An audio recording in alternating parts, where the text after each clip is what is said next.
Good evening, welcome to an edition of Sky Blue Fans TV. Well, it was a nightmare, wasn't it? It was a nightmare at the Racecourse ground on Friday night. Things didn't go to plan. And did anybody see that come in? Well, some people say they did. We haven't been playing well, etc., etc. But I honestly didn't. I thought we'd go there and get a result. And I just think there was too many changes for us to cope with. And even though we went 1-0 up, I think, we still weren't playing well enough. And too many players below par. But we're going to discuss all that. We've got discuss team selection, obviously. A lack of depth in the squad. And loads of messages as well. And we're also going to discuss Claudio. Does he need a banning order? I think he does, because every time he travels away, that curse comes again, and we don't pick up anything. We come away with nothing. So it's not good enough. Something's got to be done about it, and we're going to discuss that as well. Let's bring the team in then. Good evening, Claudio. That's the man in the moment. Hello. The man in the moment. Yeah, you are being discussed, even on social media as we speak, regarding a banning order. Well, I think it's very unfair, to be honest. I've, can't be helped. Nothing wrong. You're innocent. You've done nothing wrong. That's what you say. No. At least I was there. Unlike had you right. So well, we'll discuss that. There's a lot of players that didn't turn up, unfortunately, and that's why we came away with nothing. So no, my mood is a lot better after all the results on Saturday afternoon, which we were celebrating just as loud as the teams who were scoring the goals. So apart from Stoke getting the win, there's been no change, has there? Really bizarre. And in fact, no, we have, because we've gained 2 goals on Middlesbrough, which is quite funny. So we lose and we still pick up 2 extra goals, which is magnificent. Yeah, that is a good thing. I mean, I thought it was going to be an awful weekend, but when I did see the results, when I see Middlesbrough getting beat and Oxford equalising late against Millwall, and Leicester getting beat, of course, that gap's getting bigger. It all sort of brought a smile to my face a little bit, even though I'm still annoyed, still very annoyed about Friday. But anyway, we'll discuss that now. Vicky, good evening. Good evening. How are you? You were on what was the mood like on the after-match show? Because we were still on our way back from Wrexham. Was it angry or was it expected? I think disappointed more than angry, actually. Probably just disappointed more. Yeah, I know. I did watch a little bit of the back of it. I mean, he did a good job, to be fair. I mean, it weren't the ideal situation to be thrown into. Our first defeat of the season, but hey ho. We're going to discuss that tonight with everybody and get it off our chests, all our angry frustrations. Good evening, Jack. Good evening, everyone. Nice holiday, mate, in Japan? Yes, yeah, really good, really good. So thrilled to be back and at the football, and then we go and do that, don't we? So, hey ho. Yeah. Yeah, it's one of them things, can't be helped, can it? We're doing so well. Well, it can. We can ban Claudio. Yeah, well, we're going to discuss that. It's on the list of things to do, and if we get enough signatures, we'll be looking to do that. And take it to the board. Take it to Doug King.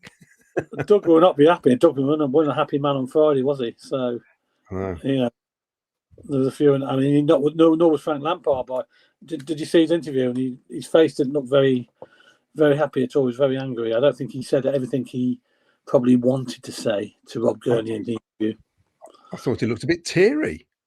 Yeah, it wasn't great, and I don't think I think there's a lot more things he could have said, and he didn't. He sort of held back. But anyway, we're going to discuss it here, and we're going to be interested to see what sort of comments we're getting tonight as well. Where people think we are now, what we're going to do. It's all about reaction, isn't it? How we react in our next game. We said that. We spoke about that. The defeat obviously was going to happen at some stage. We didn't know where it was going to be. I didn't expect it to be Friday night, but there it was. And it's how we react now on Tuesday against Sheffield United. So we'll see what happens. Right, okay, let's get into it then. We have got a Sheffield United fan on, by the way. But he's going to come on about 8:30. So we'll be speaking to him about the Sheffield game on Tuesday evening. So stand by for that. And hopefully Miles might even pop on as well. He might even see Cherry Miles popping on as well to give his views. Anyway, let's start with Claudio. Yes, we're going to start with you. Yeah. Let's talk about the team selection then, because there was a few strange, surprises, should we say, when we arrived at the racecourse, when we seen the team selection. No Bobby Thomas was the main one, I think. Yeah, I think the concern was straight away when we saw the lineup and we saw Bidwell playing. I wasn't too concerned about Wolfenden and Kessler Hayden because I think they're decent players. Yes, but then you got right. Alan as well. Yeah, and the problem is, I said in previous shows, with our current 11, our best 11, great. You can slip somebody else into that current 11. You can put another person in there. But once you go into 3 and 4, you're then in the realms of Carabao Cup team, aren't you, basically? Yeah. And we know it's not our strongest. And I just thought, when you change 3 of the back 4, you got a problem straight away. They've not played together. Miles mentioned it about Kessler Hayden and Sakamoto have never really played together. How would they, be able to, be in sync, which they weren't really, were they? But in saying that, I think Kessler Hayden did all right, actually. I don't think it was an issue. I just wished in the first half he'd have got forward a bit more because there was loads of space by Sakamoto. But defensively, Ken, we were just all over the place. And the problem is, because we play a high line, when we lose possession, you're relying on your 2 central defenders to cover. And when somebody was sat on Matt Grimes and that took him out of the game, that's what O'Brien did, really. He stopped him playing. You're then relying on the 2 central defenders to cover everything.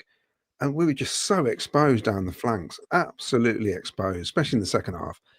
And it was just pretty poor, really. Let's be honest. I want to forget the first 12 games. We're top of the league, we know that, and we're in no worse off position than we were on Thursday night. So it's not that bad. Yeah. Exactly, I know, but it's gone in our favour, hasn't it? Let's just take this game in isolation, I think, because we know we've done well up until now, but this game was a real sort of check to where we are, isn't it, in terms of squad depth, I think. And this is the problem. We have players on the bench who just aren't as good as the starting 11. No squad in England are going to have like for like unless you're paying 40, 30 million for players. We know that. But there's too big a gap, I think, between 2 or 3 players in key positions. Jamie Allen will play one good game in 4. He's not going to keep doing what he does every game. No. And I thought in the end, I know we're going to talk through the goals and everything, because there were some really good pluses for us as well. We've got to say that. It wasn't all bad, because some of the goals, our 2 goals were brilliant. But we scored 2 great goals, Exactly. But the problem is, Ken, we're playing with 2 in midfield, really. Yeah. It was like a 4-2-4 most of the time. Jamie Grimes isn't going to cover all that ground. Alan's not going to cover all that ground. We were left hopelessly exposed in midfield. And we all said last week, 3 at the back. I still think he could have played Bidwell as one of the 3 and brought in Brown to play it as a left wing back. I mean, the fact that De Silva's on the bench, why didn't he play him? I know he'd had an illness, and I know what the illness is. I'm not going to talk about it, but it wasn't life threatening. You know what I mean? He could have played, basically. So I don't understand. I don't understand the selection when they've got a bloke who's 6'7" up front. If you give him the space, he's going to score goals. He hasn't scored since mid-September because the chances are nobody's given him any space. Well, we just seem to give him space. And let's not forget, the first half wasn't brilliant in terms of the chances we gave them in the first half. So I think the selection for me, I mean, I've said this before. I know, we only see the choices he's made, the decision he's made. We've not seen the choices he's had to make those decisions. But I just think on the night, we got it wrong, basically, with the team selection. It should have been the same sort of lineup as Portsmouth, or the same formation. Make it work somehow. Yeah, and of course, Talk was missing as well, wasn't he? He was a big from the start. He was a miss, I thought, as well. And as you say, midfield, that's when you want your Jack Radoni back, don't you? Because his work rate is tremendous and he'd cover a lot of ground. And I think there was just mass disappointment when we saw the lineup. I think for most people there, apart from that fact, I couldn't see the flipping pitch because you seem to be quite far back. We were on the last row, and you got this great big girders. Those girders you can see from the cameras, they basically cut half the pitch out. Yeah, I spent most of the game with my head on Jack's shoulders, trying to look through the gap. I was crouching down. That's what I reckon. That's why I've pulled my flipping hamstrings. I looked like I was having a poo on the back seat. I was squatting down for the whole game. It was awful. And you're just thinking, this is just a horrible, horrible night, isn't it? It's wet. It's cold. The view's rubbish. The performance crap, and we're losing. So, did it say restricted view on your ticket? No, not at all. The last two rows shouldn't be sold. There we go. Just for some context, this is the view from my seat. Claudio was the row behind me.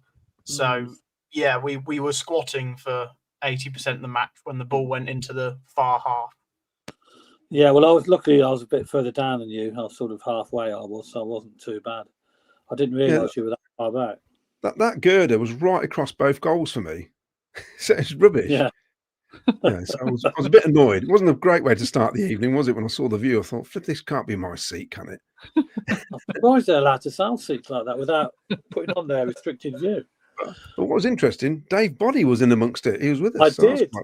I did see him on the way out, Dave Boddy. I did see him. I spoke to him. I did ask him, what's he doing here? I said, "You don't support us anymore. Go back to Solihull Moors." Maybe the scouting a few players. But apparently, he's going to come to as many games as possible. That's good to hear. Yeah, he's nice. One thing before we get any further, I want to thank everybody who's watched the podcast with me, Jim Brown, and Brian Richardson. And please go over and watch it at some stage. And we've had some great feedback. We've had some really good feedback. So now it's in two parts, isn't it, Claudio? Yeah, so we're really pleased with it. So you've got a part 2 to come as well on that, haven't you? Yeah, we're doing it a week Tuesday, I think, because obviously we're playing this week, aren't we? So, but yeah, thanks for everybody and great comments. Really nice to hear. Thank you. Yeah, that's nice, and make sure you get down there and get on there and watch it or listen to it. So anyway, Vicky, now you wasn't at the game. We're going to come to Jack in a minute. But you wasn't at the game. But what was the view from? Obviously, you're watching it on telly. I had a perfect view. No girders or anything. You had a cup of coffee and a armchair and a lot. A couple of biscuits. It was great. In fairness, Vicky, when I'm watching at home, I have somebody stood in front of me straightening their hair normally. So that doesn't help either.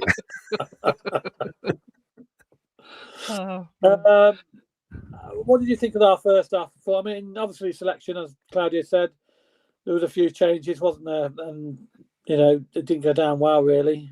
I agree with Claudia, really. I think that, it's one of those things, isn't it? There was enforced changes in parts, and we don't know all of the choices he had to make, but it just felt, any team, when you're changing 3 of your back 4, are going to have difficulties because it's a big sort of unit, isn't it? And the sort of continuity there is a great asset, and so that was always going to be difficult, the fact that we had to make such wholesale changes at the back. But no, I agree with Claudio, really. I think that for me, there was players that couldn't play, but I just think then you've got to make the best of what you've got available, and I don't think we did. I think that there were some selection mistakes and just things that I don't think were right for what the team we were playing and the away match at Wrexham. So for me, I thought that with what we had got, there was better options, and unfortunately, I think there were some mistakes for me, and that contributed. And then, unfortunately, there were some players that didn't really have their best performances, and so when you've got all those factors, so you've got like missing players that are important, maybe not the best selection, and players that are under par. And then you've got Wrexham that are right up for it after a bad game on Tuesday. So their fans were expecting a sort of something, a reaction to that, weren't they? Their fans were expecting a reaction, and so they're going to be up for it. And also we're a bit of a target as well. Like, you've gone 12 games unbeaten. Yeah. Teams want to be that team, don't they? So you go into Wrexham knowing that they've got to react to Tuesday. They want to be the team to beat us, to have that plaudit. And I just felt that we got so much wrong. And obviously then Claudio was there. So, that was just the final nail, wasn't it? Yeah, I've seen him I was hoping I wouldn't see him. I've seen him in the in the queue outside with Jack. And I thought, oh, he is here. I was like, there he is. It come true. The curse of Claudio came Yes, the true. photo of Claudio I took on the bus on the way up there. Yeah. And there he was. There he was in the queue outside the ground. And I thought, oh no. But you know, it happened again. And what can we do? What can we do? We'll discuss it in a bit about seeing if we can get his tickets taken off him in future. But anyway, look, let's just chat about the first goal, because the first goal we took the lead after all that. You know, we took the lead, didn't we? And it was certainly against the run of play, probably, because they had the better chances, didn't they? Before that, because Bushman had already pulled off a couple of decent saves at that point, hadn't they? So, I mean, I thought I was a bit worried, and I thought they're going to take the lead here, and then we go up the other end and Sakamoto. Because to be fair, I thought Sakamoto was one player that took credit out of that game. Yeah, man of the match for me. Yeah, and that ball into EMC was a cracking move, wasn't it? Yeah, sorry, Ken, they should have scored. They should have scored, didn't we? I mean, they were like 5 seconds beforehand. The guy was through and he messed it up completely, didn't he? And we broke straight up the other end. And you're right about Sakamoto. I mean, the first thing I did, well, I couldn't see the linesman because of that girder. But the first thing I did, everyone's celebrating, and I'm still looking to see if the linesman's got his flag up, because I'm thinking, because of the view, it just looked like he was 10 yards offside. It did, and I was that side as well. And it looked from where I was, he was offside. And I was looking, was he onside there? I looked at the liner was running back. I thought, yeah, he is. It was just brilliantly taken, great goal. And I thought, here we go again. They've wasted the chances, and we've taken the lead. This is it. We're going to do it. But it's just a false dawn, wasn't it? Really, because we didn't build on it at all. No, it was a fantastic cross, wasn't it, Vicky? As well. I mean, Tats for me, I say, and it was a bit of a rough. You know, they're big players. Wrexham, they put it about a little bit. And he coped well with it. I mean, he was getting fouled here, left, right, and centre, but he just got up and shook himself down, and he put in a fantastic performance. Every time we crossed, I mean, his crosses were fantastic. It's just unfortunate we didn't finish them all, but he, for me, was man of the match, definitely, without a shadow of a doubt. Yeah, away from home as well. Away from home, yeah, exactly. So, but yeah, 1-0 up, half time, looking rosy. As we all say, you know, we're still top of the league. We were singing, not mad.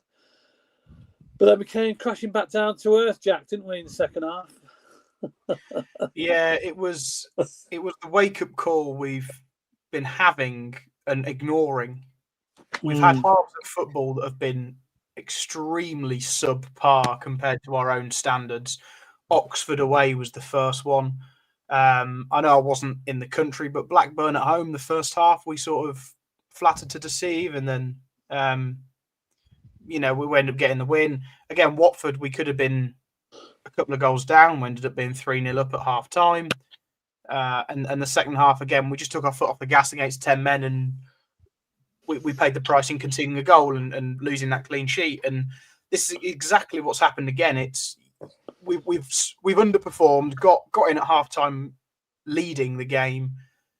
And like Lampard said in the interview afterwards, he could smell the problems, or whatever his wording was. He could smell the worries.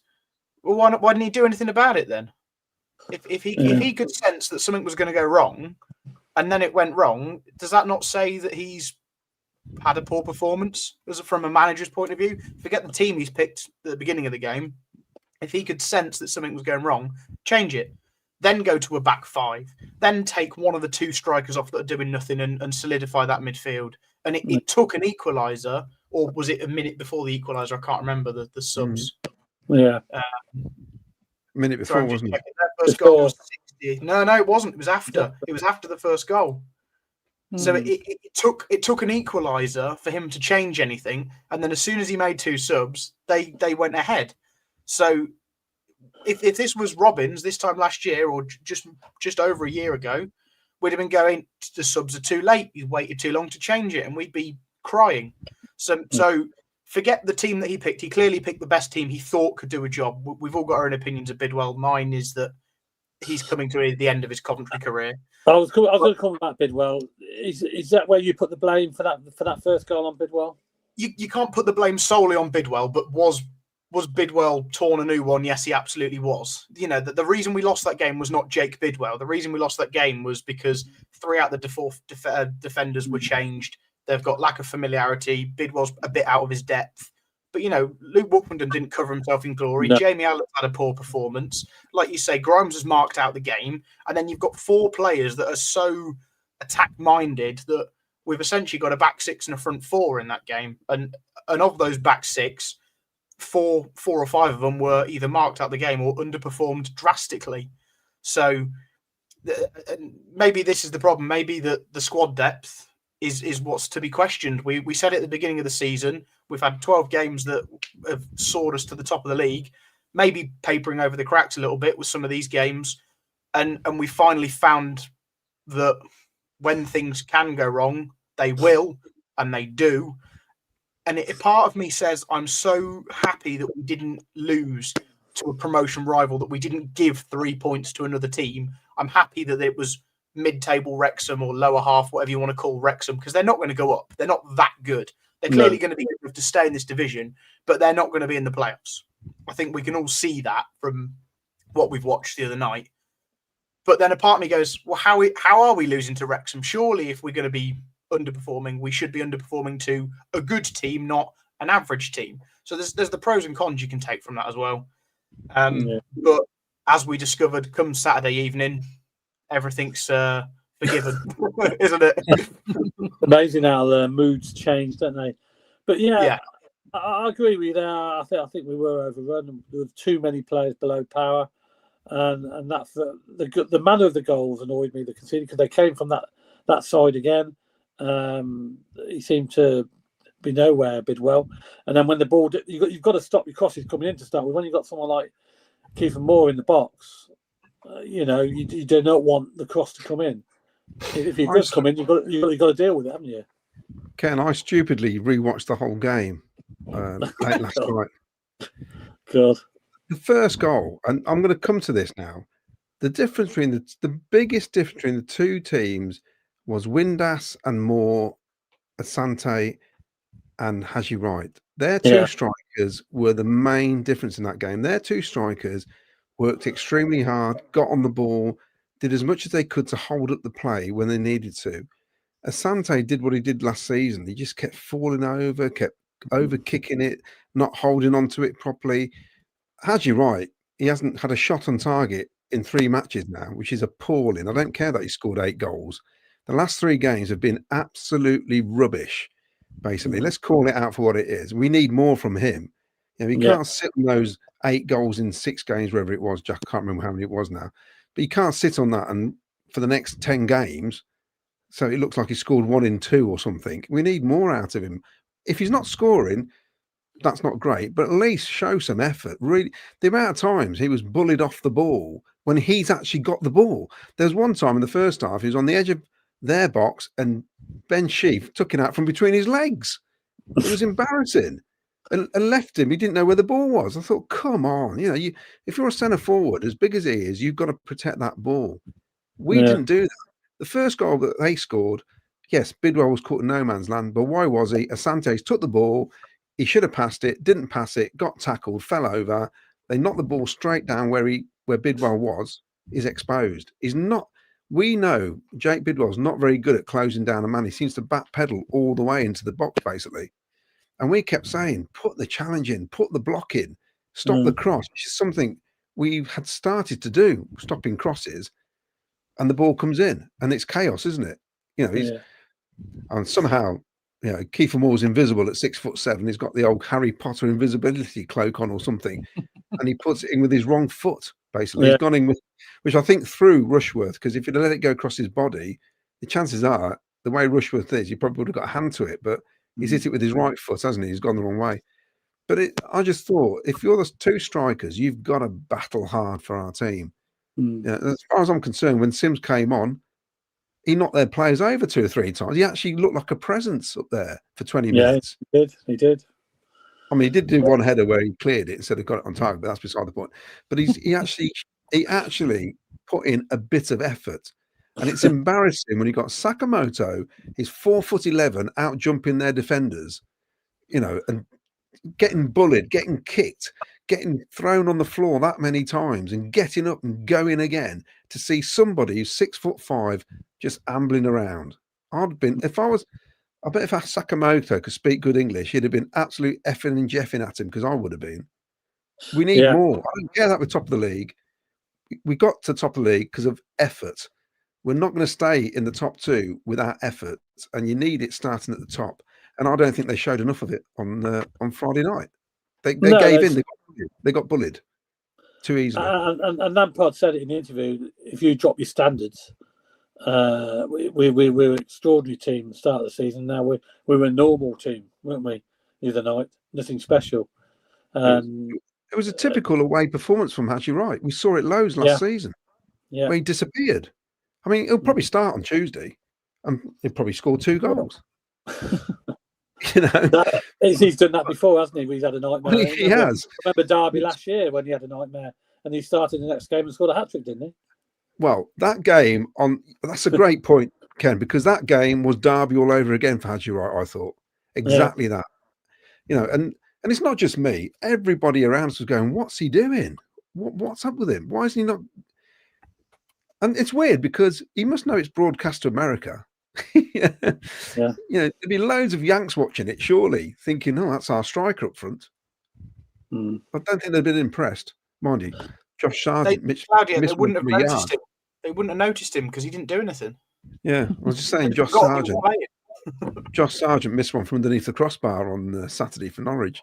I will say, however bad that was, fancy losing 7 league home games, consecutive league home games. It's bonkers, absolutely bonkers. But anyway, well, there's a few managers getting sacked today as well, isn't there? Just Southampton sacked their manager as well. I'll let Jack do the comments. I think Jack, do you fancy doing the comments? But let's have a look.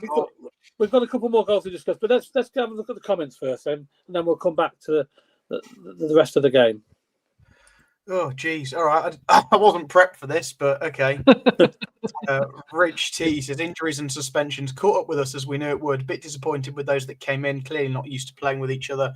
We move on and up. A few people saying disappointing, below par. Claudio has to be stopped, says Wendy Heron. Well, without a shadow of a doubt. We are still top. We'll get back to winning again on Tuesday, says James Hollyoak. Yeah, that's the mentality we have to have. We really do. Even in Ken weren't the stewards lovely at Wrexham? Oh, wow. Me and Paul had a bit of an argument with the steward on the way out of the stadium. This lady came running over. Well, the lady come running over to Paul and said, "Get off that seat, get off that seat." He was like only kneeling on it, like speaking to me over the fence, because he was in the bottom section and I was in the top. I was walking out. And she was going, man, I goes, calm down, number 23, because that was a number. I go, what's the matter with you? I said, what's the matter with you? You know, they're not as if they're brand new seats. They're all old rickety seats. You know, yeah, she was going mad. And then they all came over there. 3 or 4 of them came over, thought we were having a go at her. I said, you have to have a word with number 23. She's getting all excited. I know you won the game, I said, but you know, we're having a chat, we're talking, we're not damaging anything. Don't worry. And she was like, "Oh, the argument started." But anyway, she one of the guys got her to go away in the end, and the steward, she started arguing with us. But yeah, it's probably the same woman who was trying to get the lad to stay in the aisle. Sorry, in his seat on the last row. I'm thinking he's in the aisle on the last row. What's going to happen? Who's going to come in off the roof? They were a bit fussy, to say the least. They're very fussy. Every club's got stewards like that. I don't know why, but yeah, Paul's right. They're not the best. Claudio should have left at half time. Well, while we were 1-0 up, he should have gone home, cash in the win. Yeah, should have left with Haji Wright. Oh, he wasn't there, was he? I keep forgetting. Ellis James would like to know, is Claudio going to Stoke? If so, I'll put the bet on now, 50 quid Stoke to win. Claudio, can you address the rumours once and for all? Are you going to Stoke? I will not be going to Stoke. I'll be on the radio between 10 and 12. Dynamic radio between 10 and 12. I've got a plug in, look. There you go. Anything Miles can do, I can do. Paul Hughes, great to see Claudio and Jack for the game. What a disappointment that Claudio actually went, though. Yeah, I know. We tried to leave him at the pub, Paul. You weren't there. We got the duct tape out and got strapped into his seat, but he got there. He got there. Guess who's back? Jackie's back. Nice to see you again. Nice to see you again, Mark. Thank you very much. I put this on Kitchen. When he had the tussle with Moore, it got the crowd and their team going. It's a fair point. Fair point. Yeah, could easily have done that, yeah. Because it was kind of drifting. They after the start of the second half, they didn't. I can't remember too many chances rewatching it before that goal. There was a lot of balls flashing across, but you know, he didn't really make any saves, Rushworth, did he? They had that one shot which flew past the far post. But that was like their finishing was awful, wasn't it? Especially in that first half, it was terrible. Wow. But you know, we were just not at it. Simple as we weren't at it, and nowhere near the standards we've set so far this season. That's the most disappointing thing. We dropped below that standard. Bidwell just wasn't it? Why not Brow? I think that's a question we're all asking. We brought him in. It's clearly a Lampard identified signing, isn't it? Not a Robbins or a previous regime. It's clearly someone that Frank and his team wanted to bring in and hasn't been given the opportunity. This is the first real opportunity where we've gone, okay, De Silva's clearly not available to play 90 minutes and Bidwell's been trusted, and that's what's confusing us all, isn't it, really? Yeah. I think we need a bit more muscle in January. Our strong lads, EMC and BTA, go down quicker than one of my pints after the game. Someone get them wheat a bit before kickoff. A few comments. What's the problem with Brow? Brow's a strange one. He's not getting any minutes. Maybe that question is, by Rob Gurney. What's the matter with Brow? Because it's a mystery to me why he's not playing. Wolfenden and Kessler Hayden look quite rusty. I must say, Kessler Hayden, I think this game and the Millwall Cup game that he started looked okay, nothing special. But when he seems to come on when we're winning, he looks unbelievable. It looks like he's ready to score another goal or get another assist. But it's not the reason why we lost. It was just poor marking. Yeah. Oh, and that offside trap that we play, which doesn't work. Wes Hanley says, Bidwell awful, Kitchen average, Wolf awful, KKH will only ever be a backup. Wright wasn't interested, Allen was poor, Tats was good. Oh, he's got something positive to say about that then. Yeah, we all know Tats was the only one that really covered himself in any glory. The assist was magical. And the Sakamoto was 9 out of 10. The rest were about 4. Yes, I probably agree with that. I think their third goal shouldn't have counted. Clear foul on Sakamoto. Should we come on to the next goals then? Yeah, let's go. Let's talk about the rest of the goals. I mean, that man Kiefer Moore, he scored what you suggest or what many suggest as the perfect hat trick, didn't he? Left foot, right foot, and header. Second goal, then Vicky. How did you see that? I mean, where did you see it go wrong? What happened there? I think I was going to make sure I got the second goal and the third goal the right way around, but I'm feeling like, is that the one where Alan... See, one of the issues I had was that, for me, Alan's never going to be the type of midfielder that dynamically moves the ball forward, so he lost it, and for me, that's the problem with having Wright up front in that scenario. So we lose it in midfield. I mean, that was basically the issue tonight. We get turned over, and we're not very good in that scenario, are we? If someone's if we get lose the ball in transition, and all of a sudden we're exposed and we don't make the right decisions. So, yeah, Alan loses the ball because he wasn't in the position to do anything with it. Wrong options, and then I was disappointed. I think I was disappointed with Wolfenden all night. Really, I just felt like I was expecting him to be more of a presence, and the ball came over.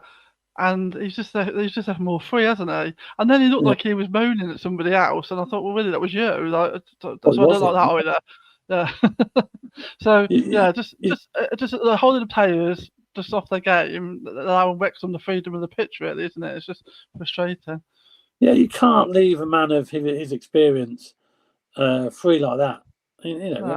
That's it. We all know what Kiefer Moore's about. Like, we all know that, don't we? We spoke about it before the game. Like, everybody knows. So these players should all know what Kiefer Moore's about. Like, it's basics, isn't it? Yeah, Vicky, I don't think he he knew he was there. Because when you look at Wolfenden, when the ball comes over, it's almost, I wouldn't say he ducked, but he didn't really make a great effort to head it. It was weird. Like, you didn't expect him to be there.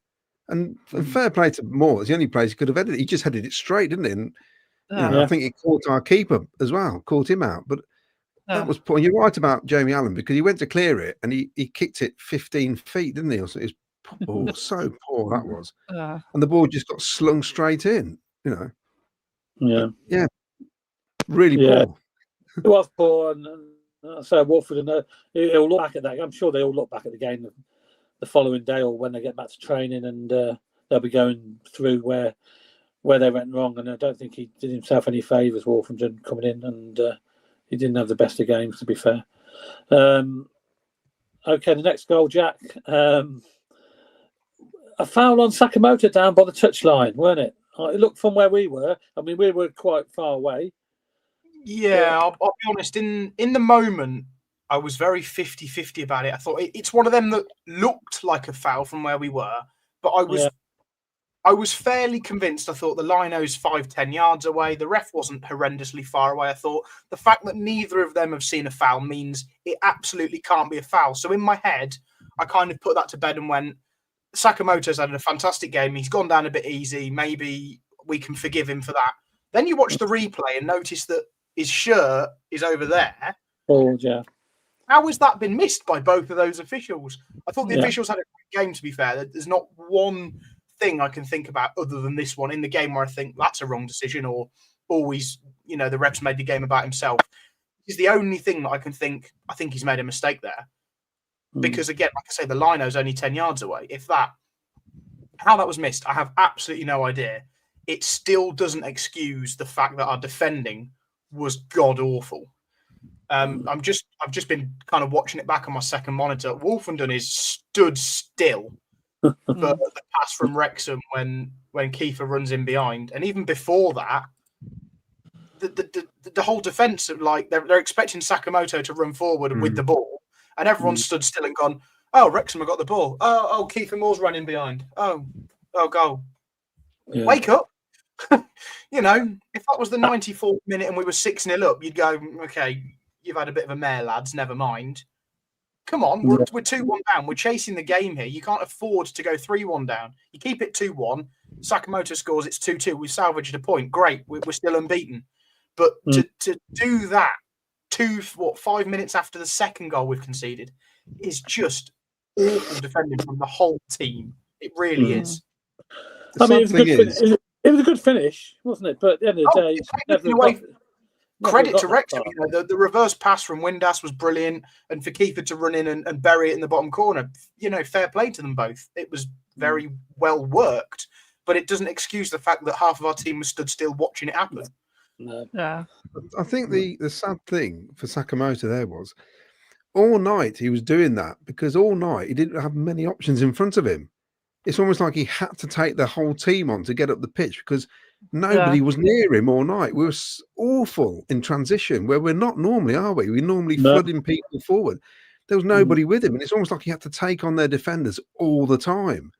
He did it. I mean, he did that fantastic back heel down the line, didn't he? And spun the guy. Yeah. Even then, there was two of them jumping on him. We said in the first half chat, didn't we? When he got the ball at one stage, there was 4 players around him. So obviously he's the danger man. So where's the other 3 players that are free? Nowhere. They didn't want it. Some of them didn't want it. And that is really disappointing. And we can't have too many games like that. No. Well, I mean, we sound really upset and bitter. Well, I am because, it's freezing cold and, it's annoying. Queue for the kiosk was ridiculous. The biggest fire hazard I've ever seen at a football ground. Oh, it's terrible. Absolutely shocking, wasn't it? Where they got the where you can get the food and drink and that. And it's like a 2-way system. It should have been a 1-way system, but everybody was trying to get back to their seats, and loads of people were coming back to try to go to the toilet. And it's only a little narrow gap, wasn't it, to get through? I know. I didn't even bother with the toilets. I can't be doing with all that. Far too many people close to me. Can't be doing with it. Gives me nightmares. Yeah, it wasn't the best. Well, and it's just, you just know, don't you? When you got there, I thought, it did feel like, I know they've been in non-league for a long time. We know the difficulties they had, but you turned up and it felt like an FA Cup match a few years ago, like Swindon away or something, although Swindon's got a far better ground. But you know what I mean? And you think this is a tricky away FA Cup match. That's how it felt like, except they've spent 30 odd million on the team, you know, which is really annoying, you know. But I think we get our full team out against them, we beat them without a shadow of a doubt. You put Rodoni and Torp in that, like we're going to discuss Tuesday. You look at the difference in the team on Tuesday if they get everybody out for it. We get our proper team against them, we'll beat them. I'm convinced of that. It's just a bad night at the office, wasn't it? It's just one of those things where you just know, you look at it and you think the lineup's nowhere near like it should be. We're all over the place. He's got those are the cards he's got, the deck for the evening, and that's the hand he's played. End of. And I think you kind of have to move on and celebrate the fact we scored 2 magnificent goals. Sakamoto's second goal, I know we're going to talk about it. What a hit. You know, and it's just a shame that the referee, for some reason, only played 5 minutes extra when they should have played about 9, I reckon, with all the time wasting in the second half. Yeah, I thought when that second goal, maybe we can sneak a draw. We probably don't deserve it. Well, we're 2 minutes into injury time, and they have the throw-in down the far corner, and no one's taking it. It's just they're rolling balls off and on the pitch. I'm thinking, well, I timed it at a minute. He still hadn't took the throw-in. 30 seconds later, he blows for full time. So, Vicky, Vic, tell us about that. I mean, that it was up the other goal from up the other end from us where we were. It looked better on the telly. From what I didn't quite see it when it went in, so I wasn't expecting it. Oh, Sakamoto's last goal, to make it 3-2. Oh, I thought you were at that end. So you were the other end, are you? We're right in the corner down the bottom end where the crosses were coming in for the goals. Basically. Oh dear, you saw the worst of it then, yeah. Yeah, because they're building a new stand behind that goal, didn't they? So we were down the other end in the corner. So no, we were sort of quite far away from it, but back on telly, it was a fantastic finish, wasn't it? Oh, cracking! I mean, I just think we were more in the game by that point because obviously Torp and Eccles and Sims had all come on, and we were actually like building up some play around their penalty box, and I mean, it was a cracking finish from Sakamoto, yeah. And like you said, at that point, you're thinking, maybe we can sneak a draw out of this. I mean, I'm not sure we deserved it, but you're thinking, maybe we can do this now. Yeah, I mean, Claudia, the other week when we were talking about the Portsmouth game, where there was 9 minutes from nowhere, in contrast, this was like 5 minutes when there should have been 9 minutes. It's just ridiculous, isn't it? How that's not like equal. Yeah, I don't understand how they do it. I don't understand how they work it out. It should have been more, but I mean, I don't think it made a difference. But I don't know. Yes, I think someone to chill out. Because I think once we've got that second goal, I bet they did feel a bit nervy because they know we've got goals in us. They'd have been feeling nervy. We didn't really have long enough to build up any pressure. To make them like to sort of put them under the cosh, and so that was the trouble. If Sakamoto maybe scored a little bit earlier, and I think that goes back to what Jack was saying, like about changes coming too late. There wasn't enough time to influence things and to get back into the game. It all just happened a bit late, and we just ran out of time. So I think that goes back to that as well. Yeah, because I don't think they were particularly great at the back either. The goalkeeper weren't particularly great either, I don't think. If we would have had a few more shots on target, maybe we could have tested him. Before the show started, Ken, me and Jack were saying we just needed to last another 10 minutes in that second half. And then they'd have been a bit more panicky, and we just didn't manage the game well at all, I think, on the night. And it's just, it's one of those things. Leeds United lost a game last year, didn't they? Still got promoted. I mean, the sign of a good team is a reaction to the next game, isn't it? If you get beat, you've got to come back strong and give a reaction. And that's what we're going to discuss soon with the Sheffield United fan coming up soon on Tuesday night's game. But what I was going to say to you is, how much do you think Ben Sheaf had a say in matters on Tuesday night, Jack? Because I thought he had a reasonable game. That's the Ben Sheaf we know, isn't it? But I know we allowed also it. Could have been sent off. Yeah. He also could have been sent off. I mean, he made 2 fouls that, to me, the second foul, if he wasn't on a yellow, the referee gets his card out and books him. So if that's the case, why wasn't he sent off? Yeah. It was, but other than that, he did sort of dominate the midfield. He was here, he was there, and he was everywhere on the pitch. you know, one minute he's taking the ball off Hadji on the edge of the box, and the next minute he's in the final third, and you're thinking, okay, this is the Ben Sheaf that we know when he's fit. Yeah. Maybe he wasn't 100% fit, and maybe he just knows how Cov play and was able to deal with that and perform better. But he was good. He was good. I think an informed Torp and an informed Grimes are still better than him. And certainly a Radoni in that. I don't think he would have certainly had any room like that with Radoni playing. Yeah, exactly. The fact that he was playing against two strikers as opposed to a number 10 a striker probably helped his case, like you say. But yeah, a full strength team, and Sheaf doesn't perform that well and doesn't get in our team either. So I still think it's great business, the fact we sold him. Yes, he had a good game against us, but hey ho, we move on. Yeah. I would take Matty James and Ben Sheaf over Jamie Allen any day of the week. It's as simple as that. You put either of those in our midfield, it's a different game as far as I'm concerned, instead of Jamie Allen. Yeah. Well, and that's the main difference. It was the midfield. Like, we talk about like the defence and that players were off power and stuff, but basically we lost that game in the midfield because away from home in that type of environment, if you want to be pushing for like promotion, unfortunately Jamie Allen, as great a servant as he's been for this club, is not the answer.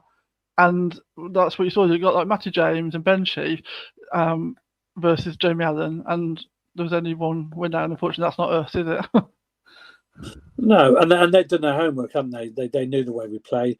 They obviously knew. Obviously, Ben Sheaf would probably give them a bit of information as well. That if Bidwell was playing, then let's get on to Bidwell because he's not the best. He's not the best defender at the club. You know, he'd probably tell them that, wouldn't he? You know. So he'd give a bit of information there as well. So they obviously done their homework on us and they knew what to exploit. And when they seen that team sheet with no Bobby Thomas and obviously Bidwell playing and Jamie Allen playing, then obviously there was a few bits to have a go at there, weren't there? So, you know. We're so rubbish, aren't we? Top of the league. Remember that, we're top of the league. Top of the league, and nothing's changed. In fact, it's better. We're 2 goals better off. Just let's focus on that. Come on. End of the day, look, it's a defeat, but we move on. It's how we react. It's how we react, and we're still top. Nothing's changed, as you say. All the results went for us, and you know, let's. I mean, Middlesbrough got beat 3-0 at Watford, didn't they? So that was. Should we put it to bed now? Should we look forward now? Yeah, let's look forward. Let's get it out of the way. We need to bring on somebody who's going to cheer us up, don't we? Yeah. Now, this man here, he's got a banning. Come in, Malsey. Good evening. Good evening. Claudio's banned. Claudio is banned. Now you were busy. You were busy Friday night, DJing, spinning the decks, but. How much of the game did you see? Did you watch the whole match, or did you just sort of catch little bits of it? Just drifting in and out. But I've watched a lot of highlights over the weekend. Dragged myself in front of the telly yesterday and this morning, and I was watching bits and backwards and forwards. I was looking at it and thinking, at the end of the day, you know, we've had to go out there with changing a back four, which we. You're going to struggle with what we did. We had no choice. You know, we all thought we were going to go 3 at the back like we did against Pompey. Obviously, something came up with Bobby with his calf. Seems to me that we're getting a lot of calf injuries at the moment. Maybe it's because of the fitness regime they're putting them through, and they're trying to get them as fit as possible to do the push for where we want to go. And you know, at the end of the day, you're gonna struggle with the changes, and I've been thinking about this all day about what I'm going to say, and I think, you know, I had a worry Thursday night. If you all remember, I was saying about Kessler Hayden and Sakamoto, how that partnership would work.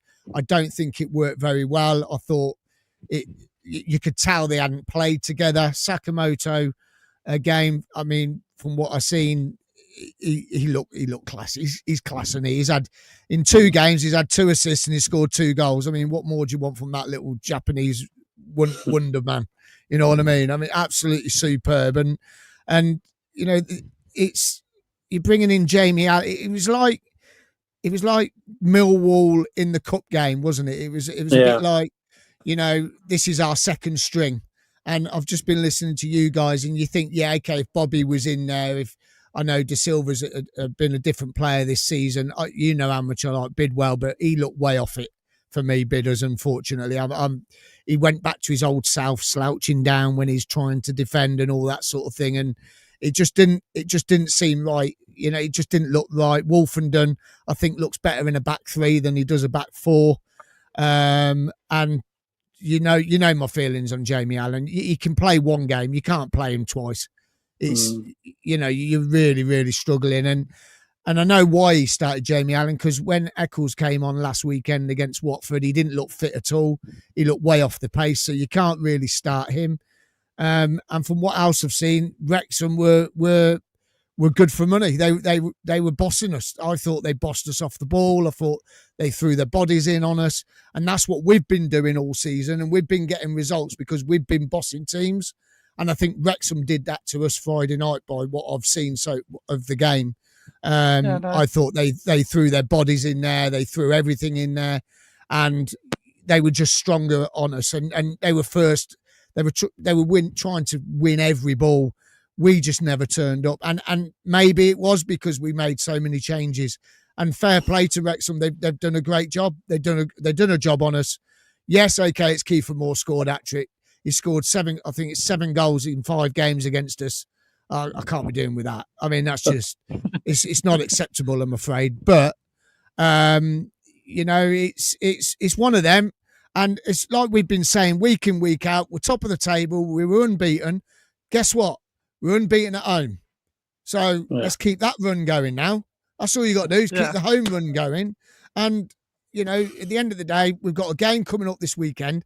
It's a shame, to be honest. It's a shame Sheffield United got beat yesterday, because they're going to look for a reaction now. And that's what happened with Wrexham. They got beat in the week. They look for a reaction. They got it. And maybe, you know, if Sheffield are coming to us, you know, they might get a reaction. But saying that, if Bobby comes back, I heard you say about Rodoni. If it was me, I would hold off with Rodoni. If Torp's fit, and Bobby's fit, and De Silva's fit, you know, Milan's coming straight back in because his suspension's over. Kitchen ain't suspended because he got a booking in the cup.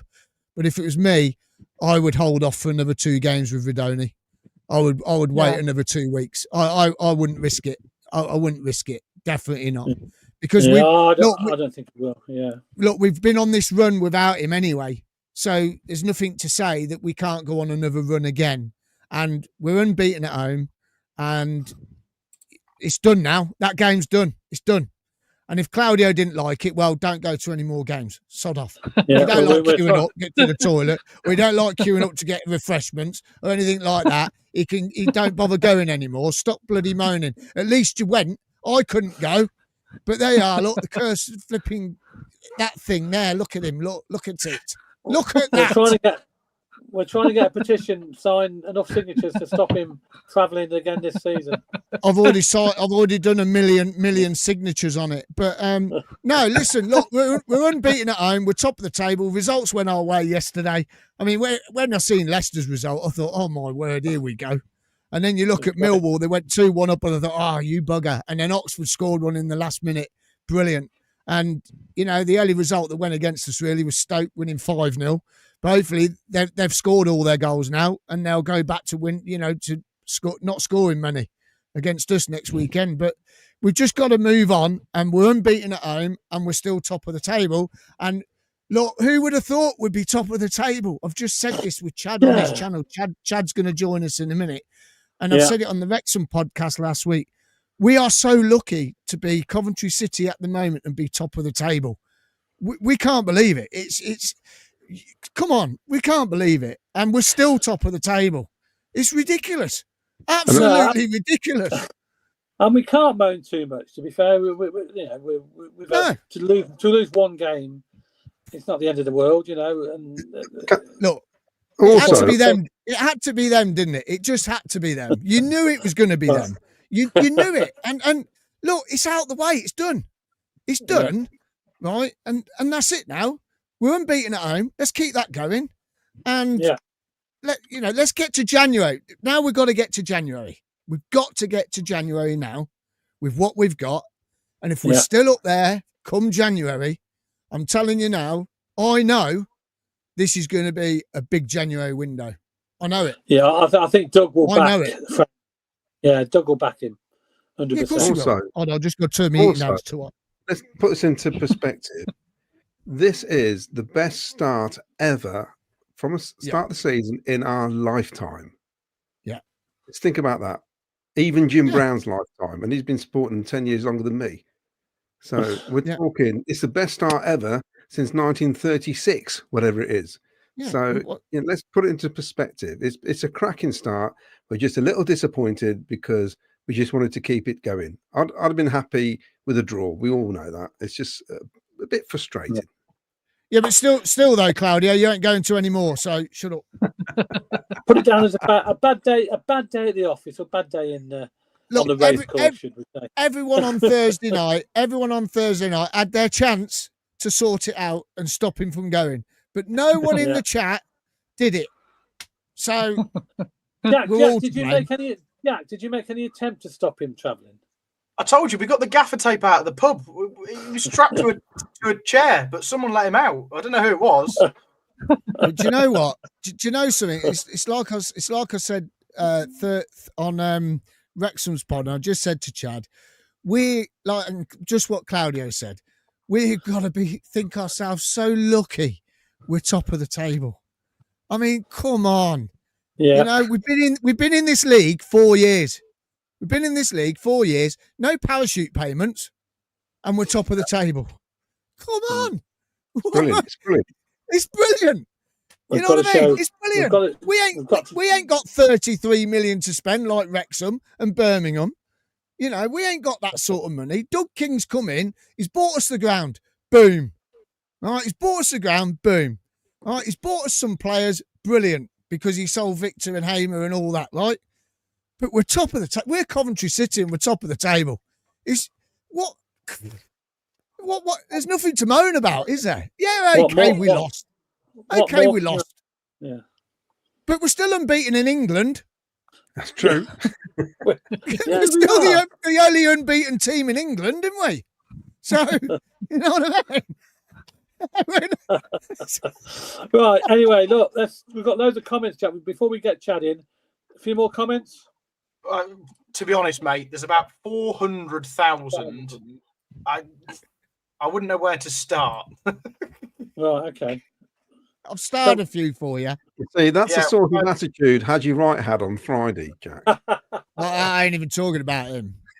We've had Will King watching again. Good evening, Will. He says, "Konnichiwa, Jack. Welcome back. How was Japan? Amazing. Absolutely fantastic. Thank you, Will." He does say, "Onwards, upwards. Always believe." Will you sign our petition to ban Claudio from away matches if you watch it? We just want to know. That'd be great. Thank you. Can we also just quickly say thanks to Sell Up CCFC for jumping on Friday to help out, because that was really great of Rich. So thanks for that. Brilliant. Are you doing one Tuesday? Yes, yeah, we will. Yeah. Mark Rainbow says Dave Boddy needs to keep his points up. That's why he's still coming to as many games as possible. Paul Cudford, it shows our squad depth is not deep enough. Needs some in and outs in January. Well, yeah, we think so. And we think he'll be backed. Derby fan Paul says Sheffield United won't be a walkover. We were lucky to win 3-1. Fair enough. Oh, good news. Some good news. Sorry, I was going to say some good news. Will signed the petition, so we're on to a winner. Yeah. Excellent. Will, can you pass it around your family as well? Cheers. That's the last time I speak to him in the boardroom. Webby's World, Tenerife. We're trying to get to the comments. Honestly, there's millions of them, but we've had had a 5-minute rant, so we can't. Yeah, but can I just say though, like, look, if everyone is putting comments in, some other people, Salop and that, have been saying, guys, we can't get through every comment on this channel. We really, really can't. There's hundreds of comments coming in. Thank you so much. If you can comment between each other as well, that'd be great. So I'm afraid if you are getting upset because we can't read your comments, there's that many, we can't read them. We'll be here all night. We'll be here all night. We'll be here till midnight. We would. We have got them shown on the screen as well, so they're there for the world to see. Exactly. So thank you for everyone for commenting. That's a nice one. Doug, win it to win it. I know my brother best, says Will. Cool. Yeah, very good. Very good. Frank will be looking for a reaction on Tuesday and he'll get it. I think he will. Yeah. At home. We haven't even mentioned what's going to happen before kickoff. We all know that if that doesn't give everyone a boost, I don't know what will. And joining, we're top of the league. So we are top of the league. And yes, it's all Claudio's fault. Well done, Anne. Steve Berry, does anyone agree Wrexham could be a wake-up call? Yeah, I said that it needs to be. We've had wake-up calls and we've not reacted to them because we've got away with winning some games. And hopefully this will be it. You'll find out Tuesday, won't you? Miles's attitude is infectious. Oh. Is that a good thing? Of course it is. Of course it's a good thing. A good thing. Of course it's a good thing. Come on, I'm positive. Like COVID. Pompey Lil says, bring on Kai Andrews. Maybe that was an option. True. You never know. Isn't it nice to be able to have a good old moan again, says Brian Tully. First time in weeks. Salop says, Disney need a story for their documentary. Was looking quite dull. The Derby fan says, not to upset the apple cart, Coventry won't be top all season. Ooh, that sounds like a ban from the comments to me. Yeah, but we probably won't. We probably won't be top of the league all season. Yeah, that's what we mean. We've got to make the most of it. Finish seventh, don't you, Miles? Yeah, exactly. It wasn't smash and grab either. Got outplayed on the night. It happens. Yeah, exactly. Yeah, that's right. The 3L Atlas will have landed on Earth by the time they got through all the comments. Still dying from that earlier this week, Miles. 3i Atlas. 3i Atlas. There you go. 3i Atlas. A quick one just before we get Chad in. Well done to Wayne Littlewood. Yes. New York Marathon. Got a photo. So this is his time, his fastest ever marathon. 3 hours, 46 minutes, and 20 seconds. Well done, Wayne. Well done, Wayne. Big fan of the show, Wayne. Yeah, big fan of the show. He's been on a few times. Fantastic guy. Raises a lot of money for charity. So, after a major hip operation as well last year, or the year before, 18 months ago. Yeah, so incredible. Yeah, it is.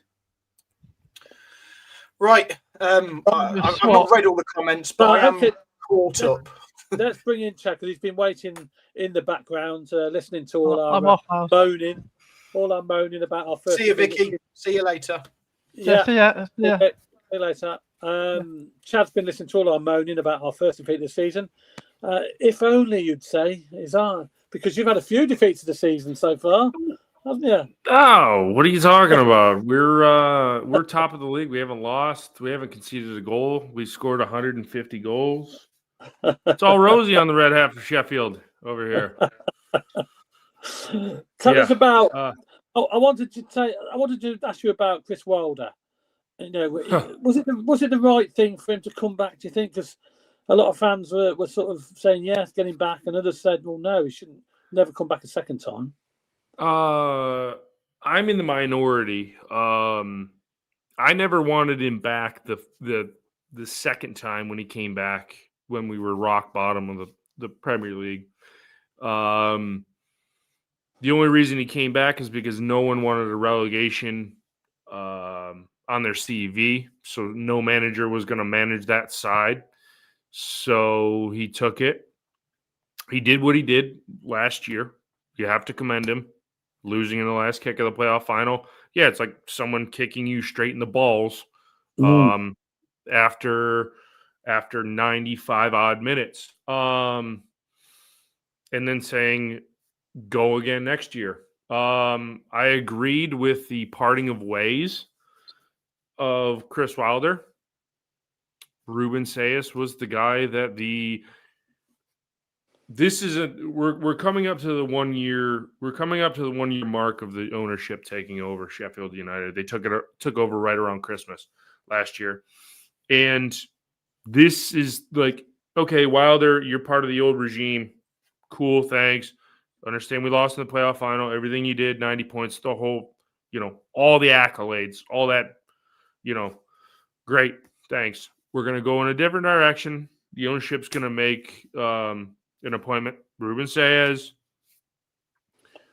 was well-renowned at Reading for what he did in League One, goes to Hull, keeps him up on the last day. So that's where as you mentioned, Ken, the parting of the supporter base and excuse my French, but the Wilder cucks, as I have labeled them,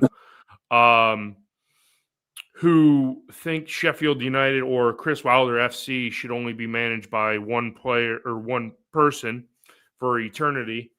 That's when first game of the season we go behind Bristol City and Wilder. Wilder wouldn't have let that goal in. You saw what he did in the playoff final, 6-0 over 2 legs. Wilder wouldn't let that. So as the games piled up, Sayas was facing an uphill battle regardless of whether he won every game 15-0. They'd still say, well, you didn't win 20-0 because Wilder would have won 25-0. It's so yeah. He was facing an uphill battle the entire way. Obviously, not to win the first 6 matches. I don't know how Sheffield United have been a bad club for years. Or decades prior to this. I don't know how no one has gone their first 6-7 matches without getting a win, but we managed to do it.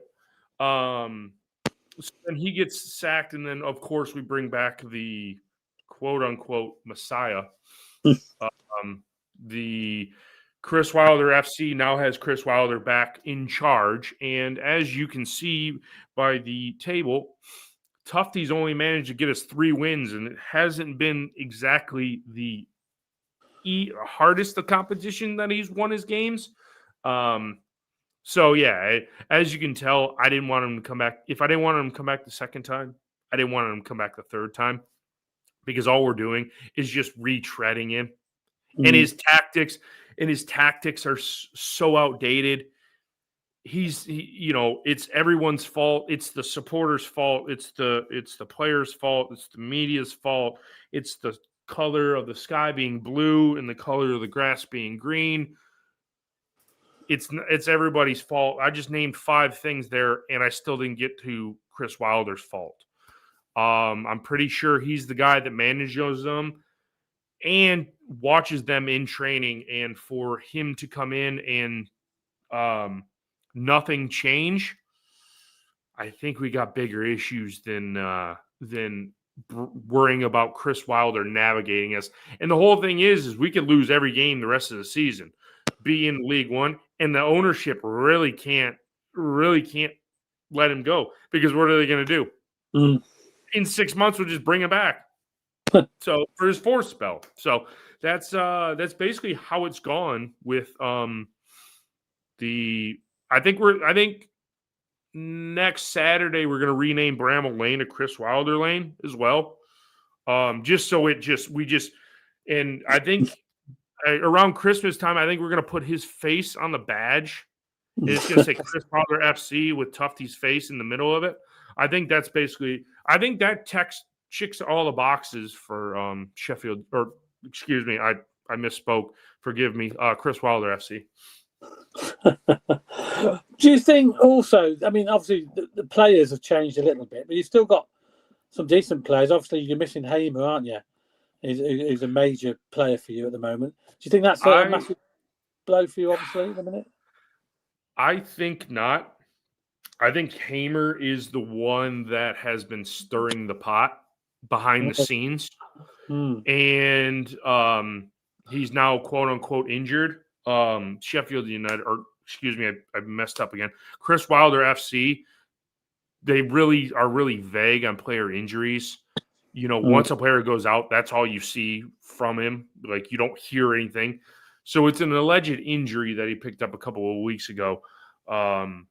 Hasn't featured in our side. And honestly, we haven't played too bad without him. But it just says that when Callum O'Hare, who is, in my opinion, absolutely worthless, is your best player, that should just say where we are as a whole. And I wasn't the biggest fan of O'Hare coming in because I knew we were getting a shell of a former player from you guys. Yes, I understand he kind of did you guys wrong and whatnot by leaving, but he's been absolutely terrible. And in a terrible side, somebody's got to shine. As I use this quote, a light shines on a dog's ass every once in a while, and Callum O'Hare just happens to be that. And so if you can stop him, then you beat Sheffield United because we can't defend. I think Tuesday night, we're not even anywhere close to it. We're miles off of it.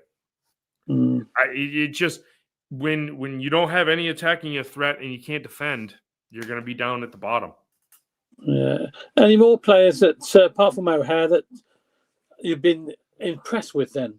A bunch of a bad bunch, if you like. Honestly, no. There hasn't been anybody. They've all kind of regressed. I don't know if you guys have heard, but we have used AI technology to recruit all of our players. So I'm going to start a football team. If you guys want to be on my coaching staff, all we're going to do is go to Google and we're going to say, what are the best players available for a team? And then we'll field it. And if they have 2 left feet, AI just told us they were good. So, I mean, we might as well do it. Yeah. I mean, are you coming to the CBS on Tuesday? I wish I was. If I was, I'd be sitting with you guys, and we'd be getting hammered before the game because this one's going to be over before 25 minutes of the game's gone. Yeah. Well, Jack, did you want to ask Chad anything? Yeah.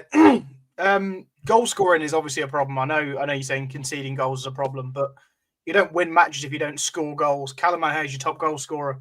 Tyrese Campbell, I'm not even sure if he scored this season. I don't remember hearing his name at all. One, maybe. Okay. Mm-hmm. Kiefer Moore has clearly just banged a hat-trick against us on Friday night. Would you like someone like him in your team at the moment? And what's happened to the goal scoring? I don't. I was okay with letting, as I coined him, Big Kiefer leave because Sheffield United don't cross the ball into the box. All the goals that were scored from him against you guys, because I watched the match over here, they were all headed attempts, weren't they? Or all headed goals for the most part. At least 2 out of the 3, I think, were headed goals. But Sheffield United just don't cross the ball. We don't. So we didn't utilize him. And then he was cast off because he was the one that gave the ball away to Tommy Watson in the playoff final and so on and so forth. So everybody exiles him because he made one mistake. Yes, I understand it's in the biggest game of the season. But, I mean, okay, we live to fight another day. And it's just there's no attacking with Gus when he was in the side. Gus wants to shoot the ball from wherever he can.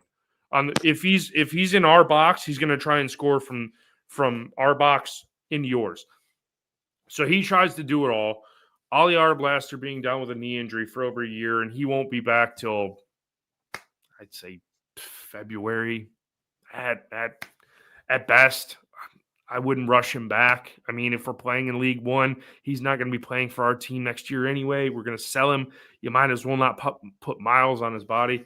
Tyrese Campbell isn't getting any service because you don't have a midfield. We have all AI signings that come in, kind of rotate next to Callum O'Hare since Gus is out. So you got AI kids that nobody's ever heard of, and they don't know how to pass a ball out of a paper bag. So, yeah, then it leads to not being able to retain possession and create chances. Then it leans on the defensive backs in the back line, the center backs. We've got Tanganga, who's a center back, but we got to play right back because Chris Wilder's a god and he knows how to play players out of position. And so it's just a mess. It's just a mess from front to back, and it is almost laughable at this point. But yeah, to sum it up, yeah, if we have a shot on goal against you guys on Tuesday night, I will be really shocked. So if you keep Chris Wilder, how do you see your season going? Do you genuinely think you're in a relegation battle, or do you think that this will be ironed out and you will get to at least the mid-table? I don't think we'll be well, I shouldn't say that. Okay, so we're gonna limp all the way to December. Wednesday's gonna beat us in the first go about of the derby, even being on -5 points or whatever. They're gonna beat us, and that'll be like, oh my God, they're gonna be in a relegation battle. They'll limp along, and then Chris Wilder will get, again, quote unquote, his players in January, and we'll probably manage 15th, 14th, somewhere around there, right around mid-table. And then we'll probably give him a 17-year contract extension, and that should probably get us all the miles out of Chris Wilder we can.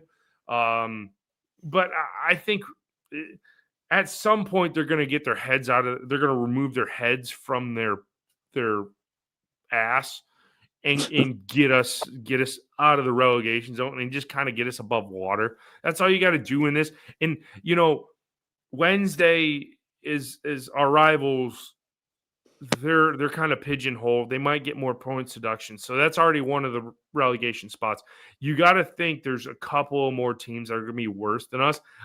I'm saying that, but I have no idea. We could, if Chris Wilder doesn't get his players in January, we could finish the season with 12 points. Claudio, did you want to add to that? I know you've lost 10 matches, but you've not really you conceded 23 goals. So considering you've lost 10, that's not too bad in the position you're in. So are you just expecting us to roll you over then on Tuesday? Yeah, I'm thinking this is going to be a good old fashioned hiding. 3-4-0. Really? Yeah. If you're on your day and you bring your shooting boots, why not 5? Why not 6? Did you see what Ipswich did to us? I know. So do you think this is just a fallout from the playoff final and just the team have just lost the plot completely? I just think it's a bit of the playoff final. We're in November now. That's in the rear view mirror. The back line, none of those players were here for the playoff final. The midfield, aside from O'Hare and Hamer, and then you have Burrows and Campbell, and if Brooks is starting, those players are in that team. But surely to God, that's well removed. It's well removed from their minds now. It's recruiting. They're trying to take a flyer on recruiting AI players, as I mentioned, in when you're recruiting from the Bolivian league or the Ugandan league or some just random places that no one's ever heard of and players that nobody's ever heard of, and you're hoping they work or they stick. You got to think, out of those players in all of these teams, and I'm talking about the 92 in from the Premier League all the way to League Two. Players, how many times do players that no one has ever heard of in the world of football do they pan out? It's gotta be a low percentage. Mm-hmm. And so that's what the recruitment strategy was, and then they left it too late and brought in a bunch of washed. I mean, we brought in Danny Ings. Danny Ings, what? He's out there with a walker. You should be out there in a wheelchair. Grandpa, the goal is this way. Go this way. Grandpa, hold on. He's got to go to the bathroom. Hold on. We got to roll him back out here. Chad, I guarantee if he starts, he scores against us. Did you see Did you see his last minute? God, who it was? It was a couple of games ago. So he had a set piece in the dying embers of the game, the last probably minute of the game, right on the edge of the box. Callum O'Hara's out there, plenty of free set piece takers. And who do we call on? Danny Ings. He put that thing in row Z. And I'm like, yes, this is what I want. Danny Ings just blasting free kicks 7 miles over the goal. Not even giving it a chance. It's at this point, I relish in it. I laugh because it's just comical. And you just got the clown at the top of it, Chris Wilder FC, just navigating and orchestrating the whole disaster. And it's comical. Yeah, it's a bizarre situation that you got yourselves into now. It is, and well, okay, then let's move. Gone on moaning about teams. Let's give us a prediction then for. Let's give us a prediction for Tuesday night, please. Then, Chad. I'd say Cov 3 or 4-0. Really, 3 or 4-0. Okay. Yeah. Jack, what do you think? I think we'll bounce back and win it. I don't think it'll be as comfortable as Chad's saying. I'm going 2-0. 2-0. Okay. Claudio? 3-0, had you right hat trick. Whoa, what a comeback from that man. He's going to make me look like a numpty, isn't he? That's what's going to He's listening tonight, he's listening. Well, hey, I'm not being funny. It's another thing we can take credit for because every time we do, he scores. It's true. We need somebody to help the Americans score in the World Cup, or else we're going to be out in the group stage. Trust me, Chad has dried up the goals after the last couple of games. Perfect. That's what I want to hear. Hell yeah! I'll put a bet on for the United States not scoring a goal in the World Cup. I'm Josh Sargent. We're signing him in January. Anyway, listen, I think I got some points the other night, didn't I? Yeah, not many. I don't know where you are. Yes, Did I get some points? You got 3 points, Miles, for your correctly predicted result of a loss. It means you've moved up to 7 points in our prediction table. I've put Ken above me on equal points, but he's correctly got a score. I did. He's top of our table. Top of the league. You're having a laugh. Claudio is on our tails, Ken, so we've got to get this right. Vicky's not far behind. Obviously, anything can change. We've got another, 33 games? So it is still all change, except Miles, he's last. But, anything's still possible.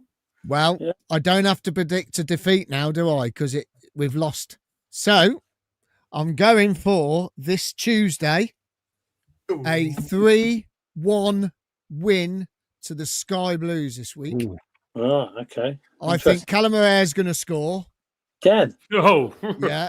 I think he's going to score again, but we're going to get 3. Okay. Fair enough. Yeah. All right. It'll be interesting to see what happens. You guys said we got 30. You still got 30. We still got 33 games left. Yeah.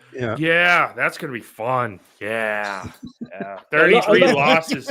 A lot of points, Chad, to be won and lost. A lot of them to be lost, Ken. A lot of them to be lost. All right. Well, look, we won't keep you any longer, Chad. Look, thanks very much for coming on. Appreciate it. Cheers, guys. Appreciate your comments. Cheers. Chad from the red half of Sheffield. Thank you very much, mate. Cheers, Chad. Cheers. See you soon. Cheers. Ta-da. Brilliant. Class. Absolute class. That was Chad. Yeah. See, we're signing Sargent in January. Well, that'll be interesting. Does that mean Claudio has to do the podcast in his pants? He does, I think, yeah. That was a promise. I'm working out. He needs a change of scenery. He needs a change of scenery, Sargent. He needs to come to Coventry. It's the place to Claudio for a second needs a change of scenery. Well, Claudio ain't going to another away game in his life. No. Shall we catch up with some of the comments? Because they are piling up, aren't they? I know we're not going to catch up fully, but we'll try and get through a few of them. Salop CCFC says Sheffield United need a Norman Bassett. Don't remember him. Yeah. Do you remember him? Mezarami says, not sure how the enemy will work before kickoff. It will get the fans going, and then we've got our minute silence. I didn't think of that. Yeah, that's going to be an interesting dynamic. What do you do there? Do you have it? Do you have the minute silence after the enemy, or do you have it before? It will be after, because they're playing. Is it 3 songs? They're doing a little set. 3 or 4 down in Singer's Corner. So they'll do that. The players will go off. The enemy will do their little set. Then we'll have the players come out. Then we'll have the minute silence. So I mean, it's going to fire us up anyway. We'll all be respectful during the minute. We always are, unless you're James McLean. And then we'll get on with proceedings. So obviously, after the referee blows his whistle when the minute silence stops, that'll fire us up. We'll be fine. Michael's put, can you sack a manager twice in 5 months? I joke, of course. You never know. You never know. Sounds like Jonah has a rival, says Mick Kelly. Lee Beckett said Ollie McBurney too. I think this is when I mentioned Kiefer Moore. Ollie McBurney, he's doing well. He's not far from Sheffield either, is he? Has this chap had a few sherbets? Sassons Unite. Glad Hamer misses our match. Last season was a sideshow. Cooper should have saved Sunderland's winner in the playoff final. Ooh. He's injured, isn't he, Hamer? Hamer's injured. Yeah. Aidan Lucas says the voice of reason. Paul Cutsford, he's a happy man. Salop CCFC, I thought us Cov supporters were moaners, lol. Hashtag cheer up Chad. Can you imagine if we'd have recruited players using AI? I don't know how true that is. I don't know whether that's his speculation. No. They spoke about it on the second tier that they're using AI to choose players. Bizarre. Well, maybe that was a Ruben Sellers thing, not a Sheffield United thing. You can't blame Wilder's transfer policy because he wasn't there. No. Next season, Sheffield United lose their parachute payments. They do. Tom Cannon for 10 million in January doesn't help. Yeah, and he's been bang average, hasn't he? It's not helped them at all. Lee Lishman, we need to take 4 to 6 points from the next 2. It's hard when you have a limited squad. I think Alan is good in small doses. But once you get past 2, his limitations start to show. We've spoke about that. Mick Kelly says, Chad, can I have a sip of what you're drinking? We're all down in the mouth as well. Surprised Wrexham didn't buy Danny Ings, says Salah. 6 million. Yeah. Mark Light says, Chad has cheered me up after the Wrexham debacle. Yeah. Paul Stratton, cheers, Chad. You've really cheered me over Friday night already. Salah CCFC also says O'Hare to score to 3-1. Way to go, Chad. 8-0 after that. Yeah, it's the classic. He comes on, says they're going to be rubbish and they'll beat us. Claudio's been drinking the crappy Wrexham lager. Did you have one, Claudio? No, I was drinking normal lager. Oh, the away end. No, I didn't have a beer once I got to the ground. Well, me and my dad got to the bar and it was the choice Wrexham lager or Carling. And to quote Gary Neville, it's like picking between 2 blokes to nick your wife. Not a great options. Did he say that to Ryan Giggs? Oh. Assassins United says he doesn't want Sargent. What was your score, Ken? Wayne, did you say a score? I haven't noted it down. Did I tell you? No, I was going 3-0. Sorry, I didn't know how to say mine. No, you copied me. 3-0. Hold on a minute. And Vicky said 2-1. 2-1, Vicky. Yeah, I think we'll concede again. I do think we'll concede. We've done it all in one go, I reckon. So clean sheet. Yeah. Any 4,000 could be. thoughts? Yeah, 4,000 enemy shirts. Are you getting this shirt, Miles? Well, yes, Miles has already bought them all out, and he's going to resell them for a profit. I've heard. Yeah. How much are they to start with? How much are they? I don't know how much they are, but Martin's going to go and pick 2 up for me, and one for me and one for Will. Mine will stay in the packet. Okay. Claudio, are you going to get one? Yeah, I've got somebody going to get me one. Yeah. Be interesting. The club might go 1 per season ticket or something. I don't know how they're going to do it. And also, if they've got 4,000 of what size? Wow, Different yeah, sizes. exactly. Oh no, they've said 4,000 adults and I think 500 kids, if I remember right on the advert. Also, I bought the Remembrance one. Yes.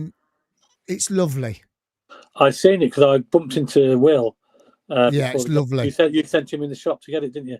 He got one. It's really, really nice. Really nice. It's got the memorial from the park, picture of it on there, and it's pretty smart. So I'm saving that for Sunday. I'm going to wear it Sunday when I'm on my jet plane. So that's what I'm going to do. I'm going to travel in that shirt. They're going to wear that. I take it they're going to wear that as a run-out top, I believe, on Tuesday, aren't they? Tuesday, yeah. So yeah, but yeah, I've got Martin's going to go and pick up 2 enemy shirts for me, so I'll end up wearing it. You know, I will. Are you getting one, Jack? If the shop has still got them, then be interesting. Yeah, it will be. Yeah, so a little money maker for Doug, wasn't it? Yeah. Well, I don't know whether just some go gigs as well. I don't understand. They might do. Well, they might sell them at HMV, mightn't they? But but apparently they're going to have little pop-up stands around the ground on Tuesday night, so you can go and buy one before the game. But I can't because I'm DJing before the game. Some of us have to work for a living instead of going to the game early. He's a busy man.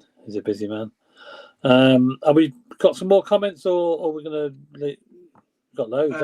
We're almost there. Colin Bramfield says, "Let Claudio go to another away game as long as I am there as well." Well, don't shake your head, Miles, because the only win that Claudio saw last season was when he was stood next to Colin. So, I let him off then. We have to get Colin to sit next to him. Oh.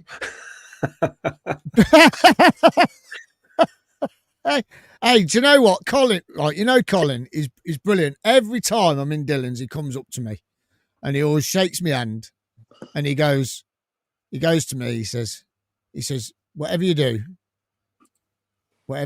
you got to talk about season ticket points. That sounds like Colin.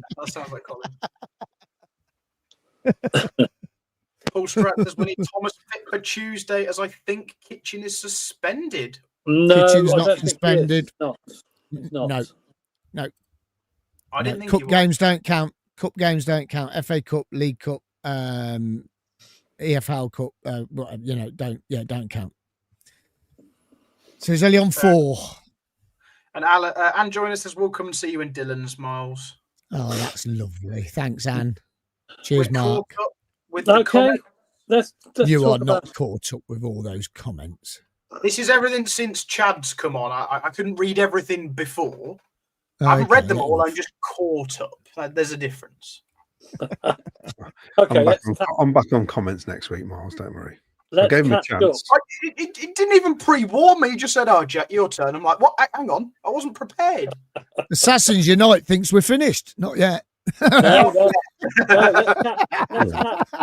Let's catch up with Sheffield United and talk about team selection for that. Because what sort of changes are you expecting, Jack, for that game? And I'm expecting Bidwell to be dropped without a shadow of a doubt. Given the fact that Torp came off the bench, I expect that Torp will start the game. And if he doesn't, Eccles, for me, if Torp can't start for fitness reasons, Eccles has to play instead of Allen, personally. I think Allen's great to come on when you're 2-0 up and solidify and run around and give you a bit of energy, but he's not a starter for me. And I would prefer Bobby to play to Wolfenden, but if Bobby's not fit, keep Latabodiere off the pitch. Wolfenden is the man next to Kitchen. If we have to go for a back 5, I wouldn't want to do it at home, but you could leave Bidwell into the 3 centre halves. I don't want to do that. So I'm expecting. Oh, Milan comes back in. No problem with that. Are you expecting Hadji out on the bench? Given the fact that both Hadji and Asante were substituted off the pitch, I expect them both to start. Just on the fact that they've had 20 minutes rest. We've also had an extra day's rest compared to Sheffield United. which hopefully will give us a bit of a fitness edge. I know it was an evening game compared to an afternoon game, but yeah. So Milan in either Brow or De Silva. I'd prefer, obviously De Silva seems fit. Torpin, 3 changes for me. Okay. Sorry, Miles, what was you going to say? Yeah, sorry, just going off that just for a second. Just had a message from Brian Tully about the enemy shirts. So what there is, they're going to be on sale Tuesday, 4th of November. Pop-up shops will be launched around the arena site, selling the full range of products in the Coventry City X The Enemy collection. With tickets already sold out, there will be just 4,000 adult shirts, 300 junior tops available for purchase on the day. Products in the one-off capsule will be first come, first served, available at 9:30 a.m. at the CCFC Superstore, and then in the capsules around the ground later on in the day. When sold out, they will not be available to purchase again. For ambulant disabled fans who cannot make the arena, we will be sending a special access code to fans who have bought a disabled assisted ticket over the period of the season to activate to get themselves a shirt. So there you go. Sorry. Okay. Right, where were we? Tuesday night. But while you're there, you can talk about your Tuesday night thoughts. What would you do with the team? Would you bring Hadji starting, or would you bring in Eddie Sims in? I said it earlier on. I think if everyone's fit, you've got to try and get. I think you've got to try and get through these next 2 games without Radoni. I don't think it's worth risking Radoni. I think we keep Radoni until after this international break, because we don't really want to risk him in this game, and we definitely don't want to risk him on Saturday against Stoke, because that could be a real handful of a game. I think if Bobby's fit, De Silva's happy, Milan's definitely coming back in. We're going to stick with the flat back 4 because Kitchen's not suspended. Then if Torp's fit, you bring him in and you change Jamie Allen out, and then you play as we have been playing. You play with EMC, Hadji Wright, Grimes, Thomas Asante, and Sakamoto. I think you've got to. You've got to go for it. You've got to have that team if everyone's fit. And we've seen what happened the other night, and I think that's what we've got to try and do. We've got to try and get straight off from the start. I think we've got to get a goal early within the first 6 to 10 minutes. And I think once we get a goal within the first 6 or 10 minutes, I think it's quick fire again and it's all over in it, I think, to be honest with you. I think it could be 3-0 by half time, to be honest. And then they'll probably get one in the second half. Early goal would be nice, wouldn't it? Because the atmosphere is going to be fantastic. Being Remembrance, a Remembrance game as well. And the end being, the build up to the game. I think that always gives me goosebumps, the Remembrance. That always gives me goosebumps, the Remembrance game. It always does. I think it's because it's from when I was in the band and stuff, and we used to march it every year and things, and you've learnt about it all your life when you're at school and things like that. And it means a lot to Coventry as well as a city and some of the surrounding areas, with us being bombed and things. So it means quite a lot to us as Coventry folk, and it always gives me goosebumps. And you always want to win that game because it's like, it means quite a lot to the city, and and it's for me that is, and I love seeing the pictures they put on the scoreboard as well, the old pictures and things, and it just sort of raises the atmosphere, doesn't it? It sort of makes it, oh, here we go, and then all of a sudden we're off. So I think we'll win Tuesday. I can't see us being beat Tuesday. I can't. Can I just add, our Remembrance game last year was on a Wednesday night at home, and it was our 2-1 loss to Derby County that saw Mark Robins get sacked. So it was a midweek game. It was at home. We lost. We have 1 minute silence for Mark Robins as well, then. Now, Claudio, you're telling me you're going to drop Hadji Wright No, he's going to score a hat trick, so he has to play. Yeah. Even though you were disappointed in his performance on. Yeah. Some. I mean, I predicted 3-0 and a Haji Wright hat trick now, haven't I? So it wouldn't surprise me if he does drop him after the Wrexham game. But for me, the key points is we need Bobby Thomas back. Yeah. We need, obviously, Milan will play. And if Torp plays, that's a bonus. We're virtually back to almost full strength, aren't we? Mm-hmm. I think Alan's okay if there isn't too many other changes. But I think once Bidwell was in behind him as well, and you got Wolfenden playing, I don't know.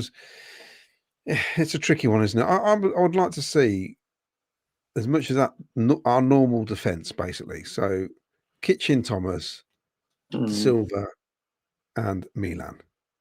Midfield wise, Torp coming in, hopefully, for Alan. And then up front, I think he's just got to leave it as it is at the minute. Yeah. I'd be probably tempted to leave it, and even though I'm disappointed in his performance. And Asante, by the way, because he wasn't in the game either. Both of them. Hopefully, they'll make up for that on Tuesday night by coming back and putting in a shift, if you like, that we expect them to do. The atmosphere is going to be electric, surely. What's happening beforehand, and they've got a point to prove, haven't they? Now, after what happened on Friday, and I'd imagine Sheffield United are going to be up for it as well because they desperately need points. Now, it could work in our favour that they're going to be so desperate for points that they could be trying way too hard and actually committing far too many fouls, make a mistake. And we got players who will go down if they're tackled. Hopefully, we get the odd bookings here and there. Like Miles said, start on the front foot, get it done early. They must be so long. If that was us now, and we were in Sheffield United position, going away to top of the table, who at a ground where the team rarely loses now, I'd be absolutely frightened as what would happen. I'd be expecting. It's been like going to Leeds last season away, wasn't it? Yeah. That's what I'm expecting. If you're a Sheffield United, regardless of what happened last season, missing out on the playoffs, they're in the doldrums at the minute, and we are not. So we've got to take advantage of that, haven't we? And we've got the pressure of not being knocked off the top, even if we lose. Yes. You know what I mean? So that should add to us relaxing. Hang on. You said that on Thursday night, and we lost. Well, yeah. So don't say that again. I'm not saying it again then. But I think the players and the management were obviously looking on Saturday's results. Will be saying, "Oh, we got away with one there." We are, haven't we? And, but I just think we're in such a good position. We're in such a good position, Ken, that if me looking at that, I'll be thinking, "Wow, we've got to go there. It's going to be tough." They're firing at home on all cylinders. The results prove that, and we're scoring goals. Even though someone's pointed out we lost 3-2, but we still scored 2 goals, which normally away from home you expect to get something from it, don't you? Yeah. So I'm confident we can turn this around straight away and go to Stoke, and we can beat Stoke as well. They've had they had a good win at the weekend. Whatever, we're still above them in the table. Yeah, and it's all about consistency, and Frank will be looking for a reaction as well, because he was very disappointed. I mean, I've seen that interview, and his face, he looked face of thunder, wasn't it? He wasn't very happy. He wasn't a happy man, and you could say he probably didn't want to say everything he wanted to say to the media, but he probably kept that in the dressing room. But you could tell he wasn't happy. And the Callum O'Hare thing just adds to it. It does, doesn't it? It does. It will add to the atmosphere. Yeah. There's going to be booze. Even there's a bit of a downtime on the atmosphere. When he gets the ball, the crowd will start booing at him and all the rest of it, won't they? It would just keep us going. That'll make him raise his game, though. We don't want to boo him really because he'll raise his game. They we forgot about Josh Eccles. Well, yeah, Josh Eccles ran him out of the game last time. He kicked him all over the place, didn't he? That's when he was captain, wasn't he? Yeah, he did. And they bought him. If I remember rightly, him and Hamer both came off, didn't they? Yeah. Yeah, but Hamer did create at least one of their 2 goals. He did, and they're missing both goals. Yeah, both goals. I think he created both. I think. And they're a different team now. Like you said, they're completely different to last season. So yeah, I'm not worried about them one little bit. Right. let's move on a little bit then and get the other bits and bobs out of the way. Coach travel provider for away games. Now, Claudio is banned from any travel on the coaches or any other transportation. So this is for everybody apart from Claudio. All the away games. So the next away game is Stoke. So if you want to book your away travel, ccfctravel.co.uk. And then your home parking is coventryparking.co.uk for your safe and secure home parking. Also, we have this. Now you know about this, don't you, Milesy? This is this one here. Oh yes, raising funds for Heroes. The Two-Tone Village are in on this as well now. But yeah, you can get your tickets now. It's Saturday night, so once you get back from Stoke, head over to Chrysler King Parish Centre, Coventry, CV6 2AA. If you want to get your tickets, give them the call 07834 386 140, or you can go to the venue and get your tickets as well, or you can get your tickets from We Got Tickets. But it should be a good night. Look at all those bands and it's fantastic. It should be a good night. Yeah, a lot of two-tone star music. Yeah, it looks great. Yeah, should be good. So if you go to Stoke on the way back from Stoke, you can go there. It'd be good. It's at Chrysler King Parish Centre in Coventry and Camden. Yeah, so that's where the venue. So, yep, and this one is also we're supporting this is Jack and Matty are doing a sponsored walk, if you like, or run from Millwall's ground to the CBS Arena, raising funds for Lisa, who's struggling with a terrible illness, and hopefully they can raise a lot of funds for this because it's a fantastic charity. They need as much money as they can get. I've done a couple of DJ jobs for them.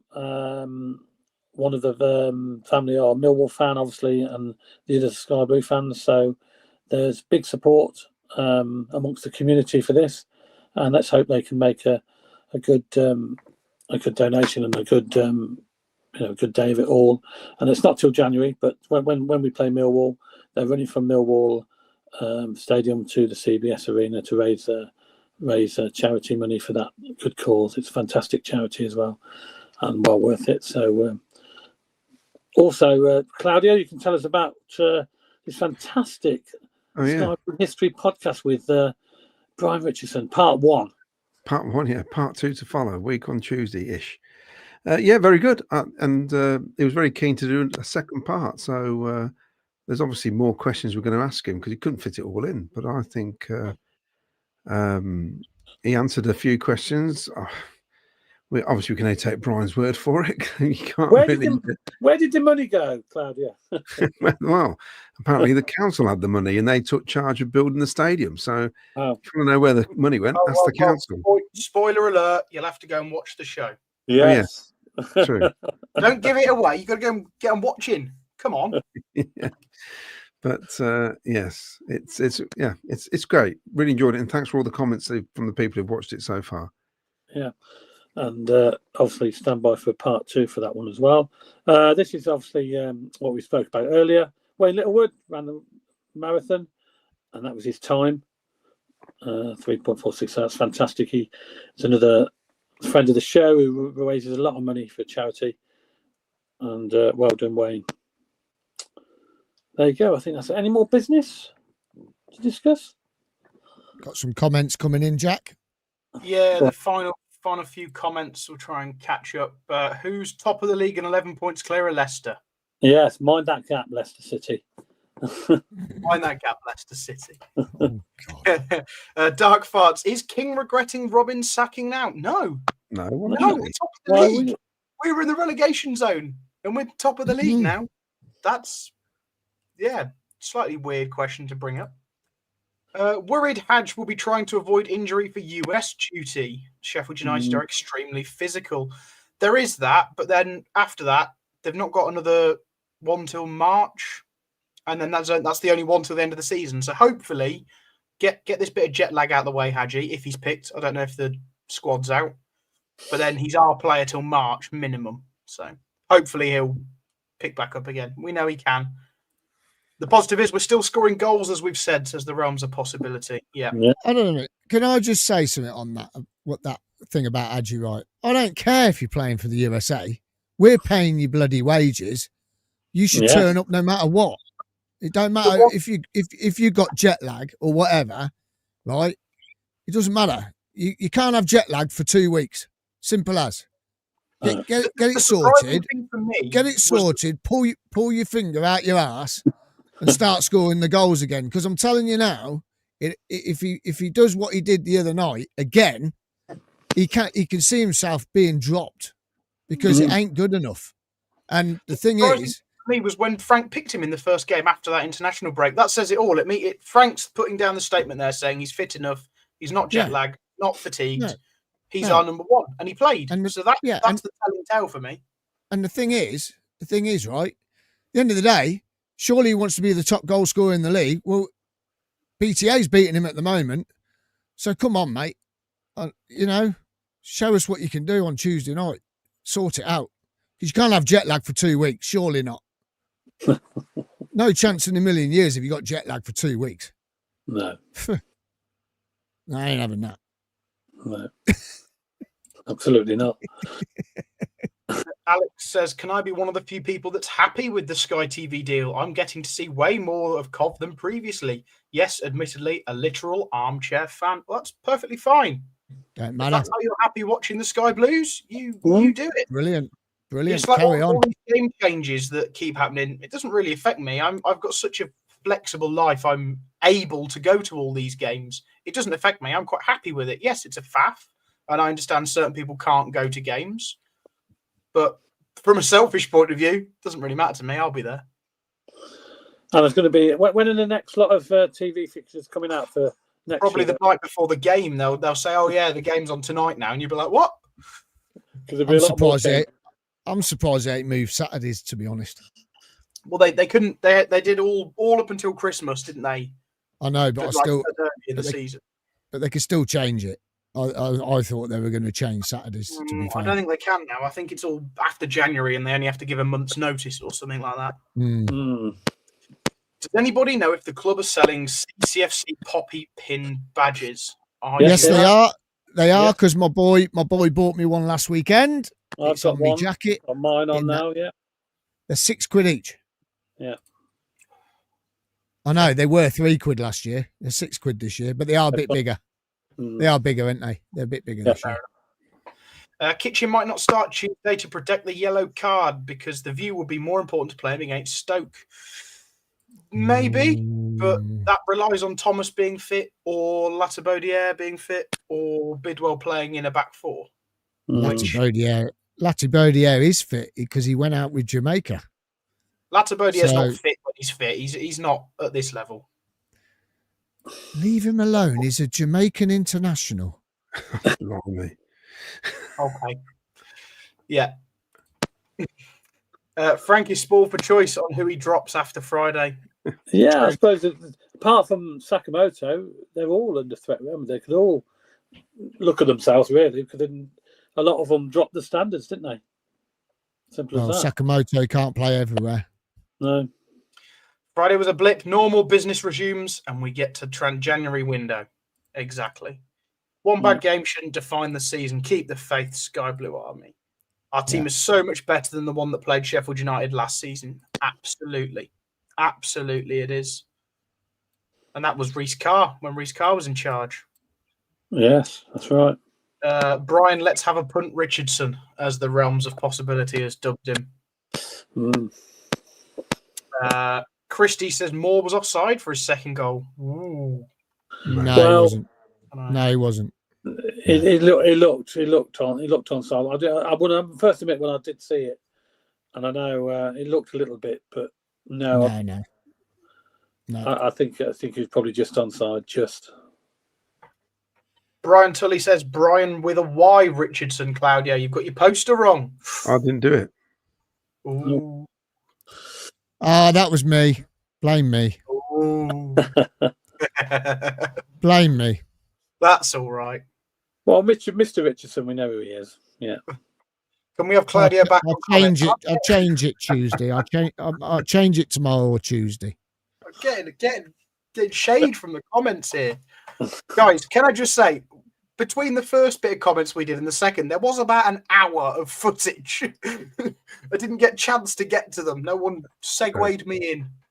I'm doing my best, all right? It's my first show back in a month. It's jet lag still. Yeah, it's still jet lagged. Yeah, I'm like, actually, right, I'm jet lagged. To be fair, I've been up till 4 a.m. watching the baseball the last 2 nights, so I do feel quite tired. Frank flew all over the world as a player and he didn't do a Hadji. Yeah, but Frank was only flying around Europe, not to the USA very often. Well, nor does Hadji.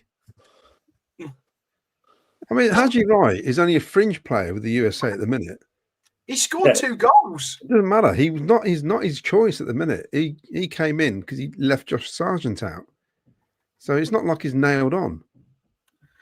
Ray, I know Brian might not be someone you're interested in listening to, but it's a cracking show. I do recommend it. Your opinion might just change a little bit about him. That's all I'm saying. Go and watch the show. I do recommend it. You might hate him more. Yes, exactly. Exactly. Oh, look, someone agrees with me about Hadji Wright. Is that about Hadji Wright? Don't forget to like and subscribe, by the way, everybody. You know, it all comes in handy. It's easy to do, and it is free, but you can pay for it, can't you, Miles, as well? $1.99 or $4.99, and you get exclusive access to the History podcast at least 48 hours before everyone else. So if you don't want to wait for it to come out, you can watch it straight away because you become a member of Sky Blue Fans TV.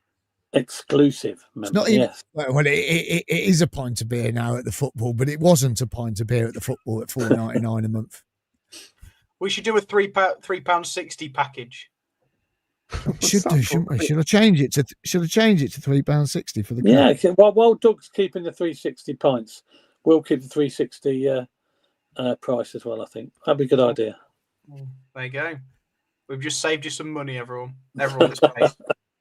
Well, no, I'm going to put the $1.99 up to £3.60. Across the board. I'm not stupid. Natasha says, Hadji's not himself lately. I'm just not sure why. He's jet lagged. That's what we're saying. He's jet lagged. He's not jet lagged. Fucking jet. Sorry. Oops. Oh.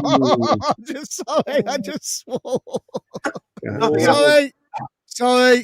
Any kids watching? I'm sorry. For the language. That's the first one of those we've had on here in about 4 years. We deeply apologise. If anybody's offended, please get in touch with Watchdog, whatever it's called. The BBC will deal with any complaints. Thank you very much. Hold on, but maybe if we started swearing a bit more, right, we might get a few more subscribers. Yeah, you probably get on BBC CWR more often as well if you keep swearing. Exactly. Yeah. If anyone's offended by the use of Miles' language, good news, he's paying for your £3.60 subscription to Sky Blue Fans TV. Brilliant. Ray Wright says army cadets will be selling poppies and badges around the ground. Yeah, maybe go and pay for the club shop. Go donate to them. Do we know the timings? Yeah, what times everything starts or not? No, I haven't heard anything. Yes, before kickoff. It's a bit rubbish. Just announce what you're going to do. Just get it so people know well in advance. People know what time to get up there. Yeah. Tuesday flipping morning. You know, sort it out. The thing is, it's a night game, and you've got to get up there through the rush hour traffic. Yeah, they've got to book time off work if they need to leave work early. Well, yeah, I'm leaving work early. Yeah, we need to know, don't we? What time's it kicking off? Paul Cutsford says 370 comments on YouTube. Keep going. Flipping heck. Wow. That's got to be a record. Red card for you, Miles. Yeah. Oh, sorry, Natasha. Sorry. It's a one-match ban, isn't it? It's a one-show ban, yeah. Yeah, one-show ban. You can miss Tuesday night, Miles. We'll let you off on Tuesday night. No, I'll miss next Sunday. It's fine. And the following Thursday. And the following Thursday, carry on.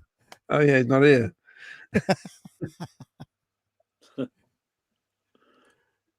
Paul Stratton says, I can accept being beat providing we turn up completely, unlike Friday. Tuesday, we need to be back on it. Yeah. Agreed. JH Audit says it's £45 if you're a rival fan. I assume that's for either the poppy or the subscription to our channel. It's free to subscribe, but if you want early access to the History Podcast, or you want all the little emojis and stuff, it's $1.99 or $4.99. Money for the swear box.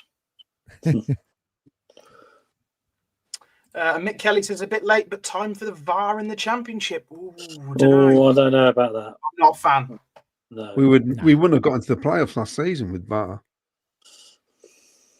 Well, yeah, but we might have beat Plymouth because there should have been 2 red cards in that game. Yeah, and we could have had a couple more penalties that we didn't get. You could have had a few more and a couple more red cards. And in charge can use the technology correctly. Yeah. I like this one. Green Fingers says if anyone complains about swearing, tell them to jog on. Tell them to jog on. Jog on. I'm guessing Miles is not going to Jamaica. No. Bit wet. Unfortunately not. But all our thoughts go out to everybody out there in Jamaica. And by the way, there is a song out on YouTube if you want to check it out. Let me find it. I'll tell you what it's called in just a sec. But if you want to check it out, it's brilliant. There's a young lady singing it. She's absolutely brilliant, and I think you can download the song. It's called Jamaica Strong. It's on YouTube. Have a listen to it. It's wonderful. And do you know what? I've just seen a video today of our hotel, and they're only having a foam party. They're not in the pool because they're contaminated, but they're on the beach, in the beach area where one of the bars is, and they're all there having a foam party today. So nothing stops them. So yeah, thoughts go out to everyone out there in Jamaica. Yeah, and also for the victims of the stabbings yesterday on the train going from Peterborough to London. So our thoughts go out to them as well. Yeah, that was horrific. Okay, that's about it, isn't it? We caught up, believe it or not. The Halloween nightmare came true, didn't it, Claudio? It did. You turning up at the racecourse ground. Having to sit opposite Jack there and back, share the same dinner table. What a horrible day that was. And the football didn't help either. No, and let's put it behind us and look forward to Tuesday night. The Blades are in town. Let's hope they come away empty-handed, and the Sky Blues backed by the enemy and the Poppy Day Remembrance Day celebrations will get the 3 points, and hopefully we'll go on and continue our whatever result. We're still going to be top of the league anyway, going into the international break. A few thank yous for coming on, Jack. Thanks and welcome back from your holiday. Thank you. Nice to be back. And I don't know if anyone else is available, but I'll be doing Tuesdays after the show. It isn't after the show. Because we've got a show from the enemy, haven't we? Yes, we certainly have, yeah. After the show on Tuesday. Okay. I thought he would have lost that hat in Japan. I've seen a few of your videos with that hat on. It was, he wore it quite a lot, didn't he? I reckon he sleeps in it. Thanks, Claudia, for coming on, as normal. Yeah, mind the gap, Leicester City. Yeah, even though you cost us 3 points, on Friday. And Mal, thank you very much as well, as normal. No worries. You're back Thursday? Our next live show is Thursday, isn't it? Yes, we'll be back Thursday, ready to look ahead to Stoke. Coventry City versus Mark Robbins' Stoke. So there we go. Would be interesting now. If we can get some tickets, we'll go, won't we? But I won't be going now. I've took a booking for Saturday night. And have you? Yeah. So. Fair enough. Well, I'm still looking. I'm still looking for a ticket. Anybody out there with one? I need money for duty free Sunday. I mean, I could still make the game because my radio show finishes at 12. So you're not going. No. You haven't even got a ticket, have you? No. But if anyone has got a spare one, Ken needs one, please. I've got ways. Don't you worry. Yeah, No, you're not going. We'll put a block on that. Traffic app, Waze. There's nearly another swear word coming then. I might have a word with somebody. I've got to break the jinx. I have to break the jinx. No, Take you Colin don't. with you. Take Colin with you. Staying at home. I'll stay at home then. Right, that's it. We've run out of time, unfortunately. We'll see you all live again on Thursday evening. Well, Jack will be on the after show after Tuesday night's game. And just remember, look, the Sky Blues are still sky high, even though a little blip on Halloween cost us the 3 points. So it's a very good night and a play up Sky Blues. Top of the league. Top of the league. Mind the gap. Mind the gap. Leicester City. Good night.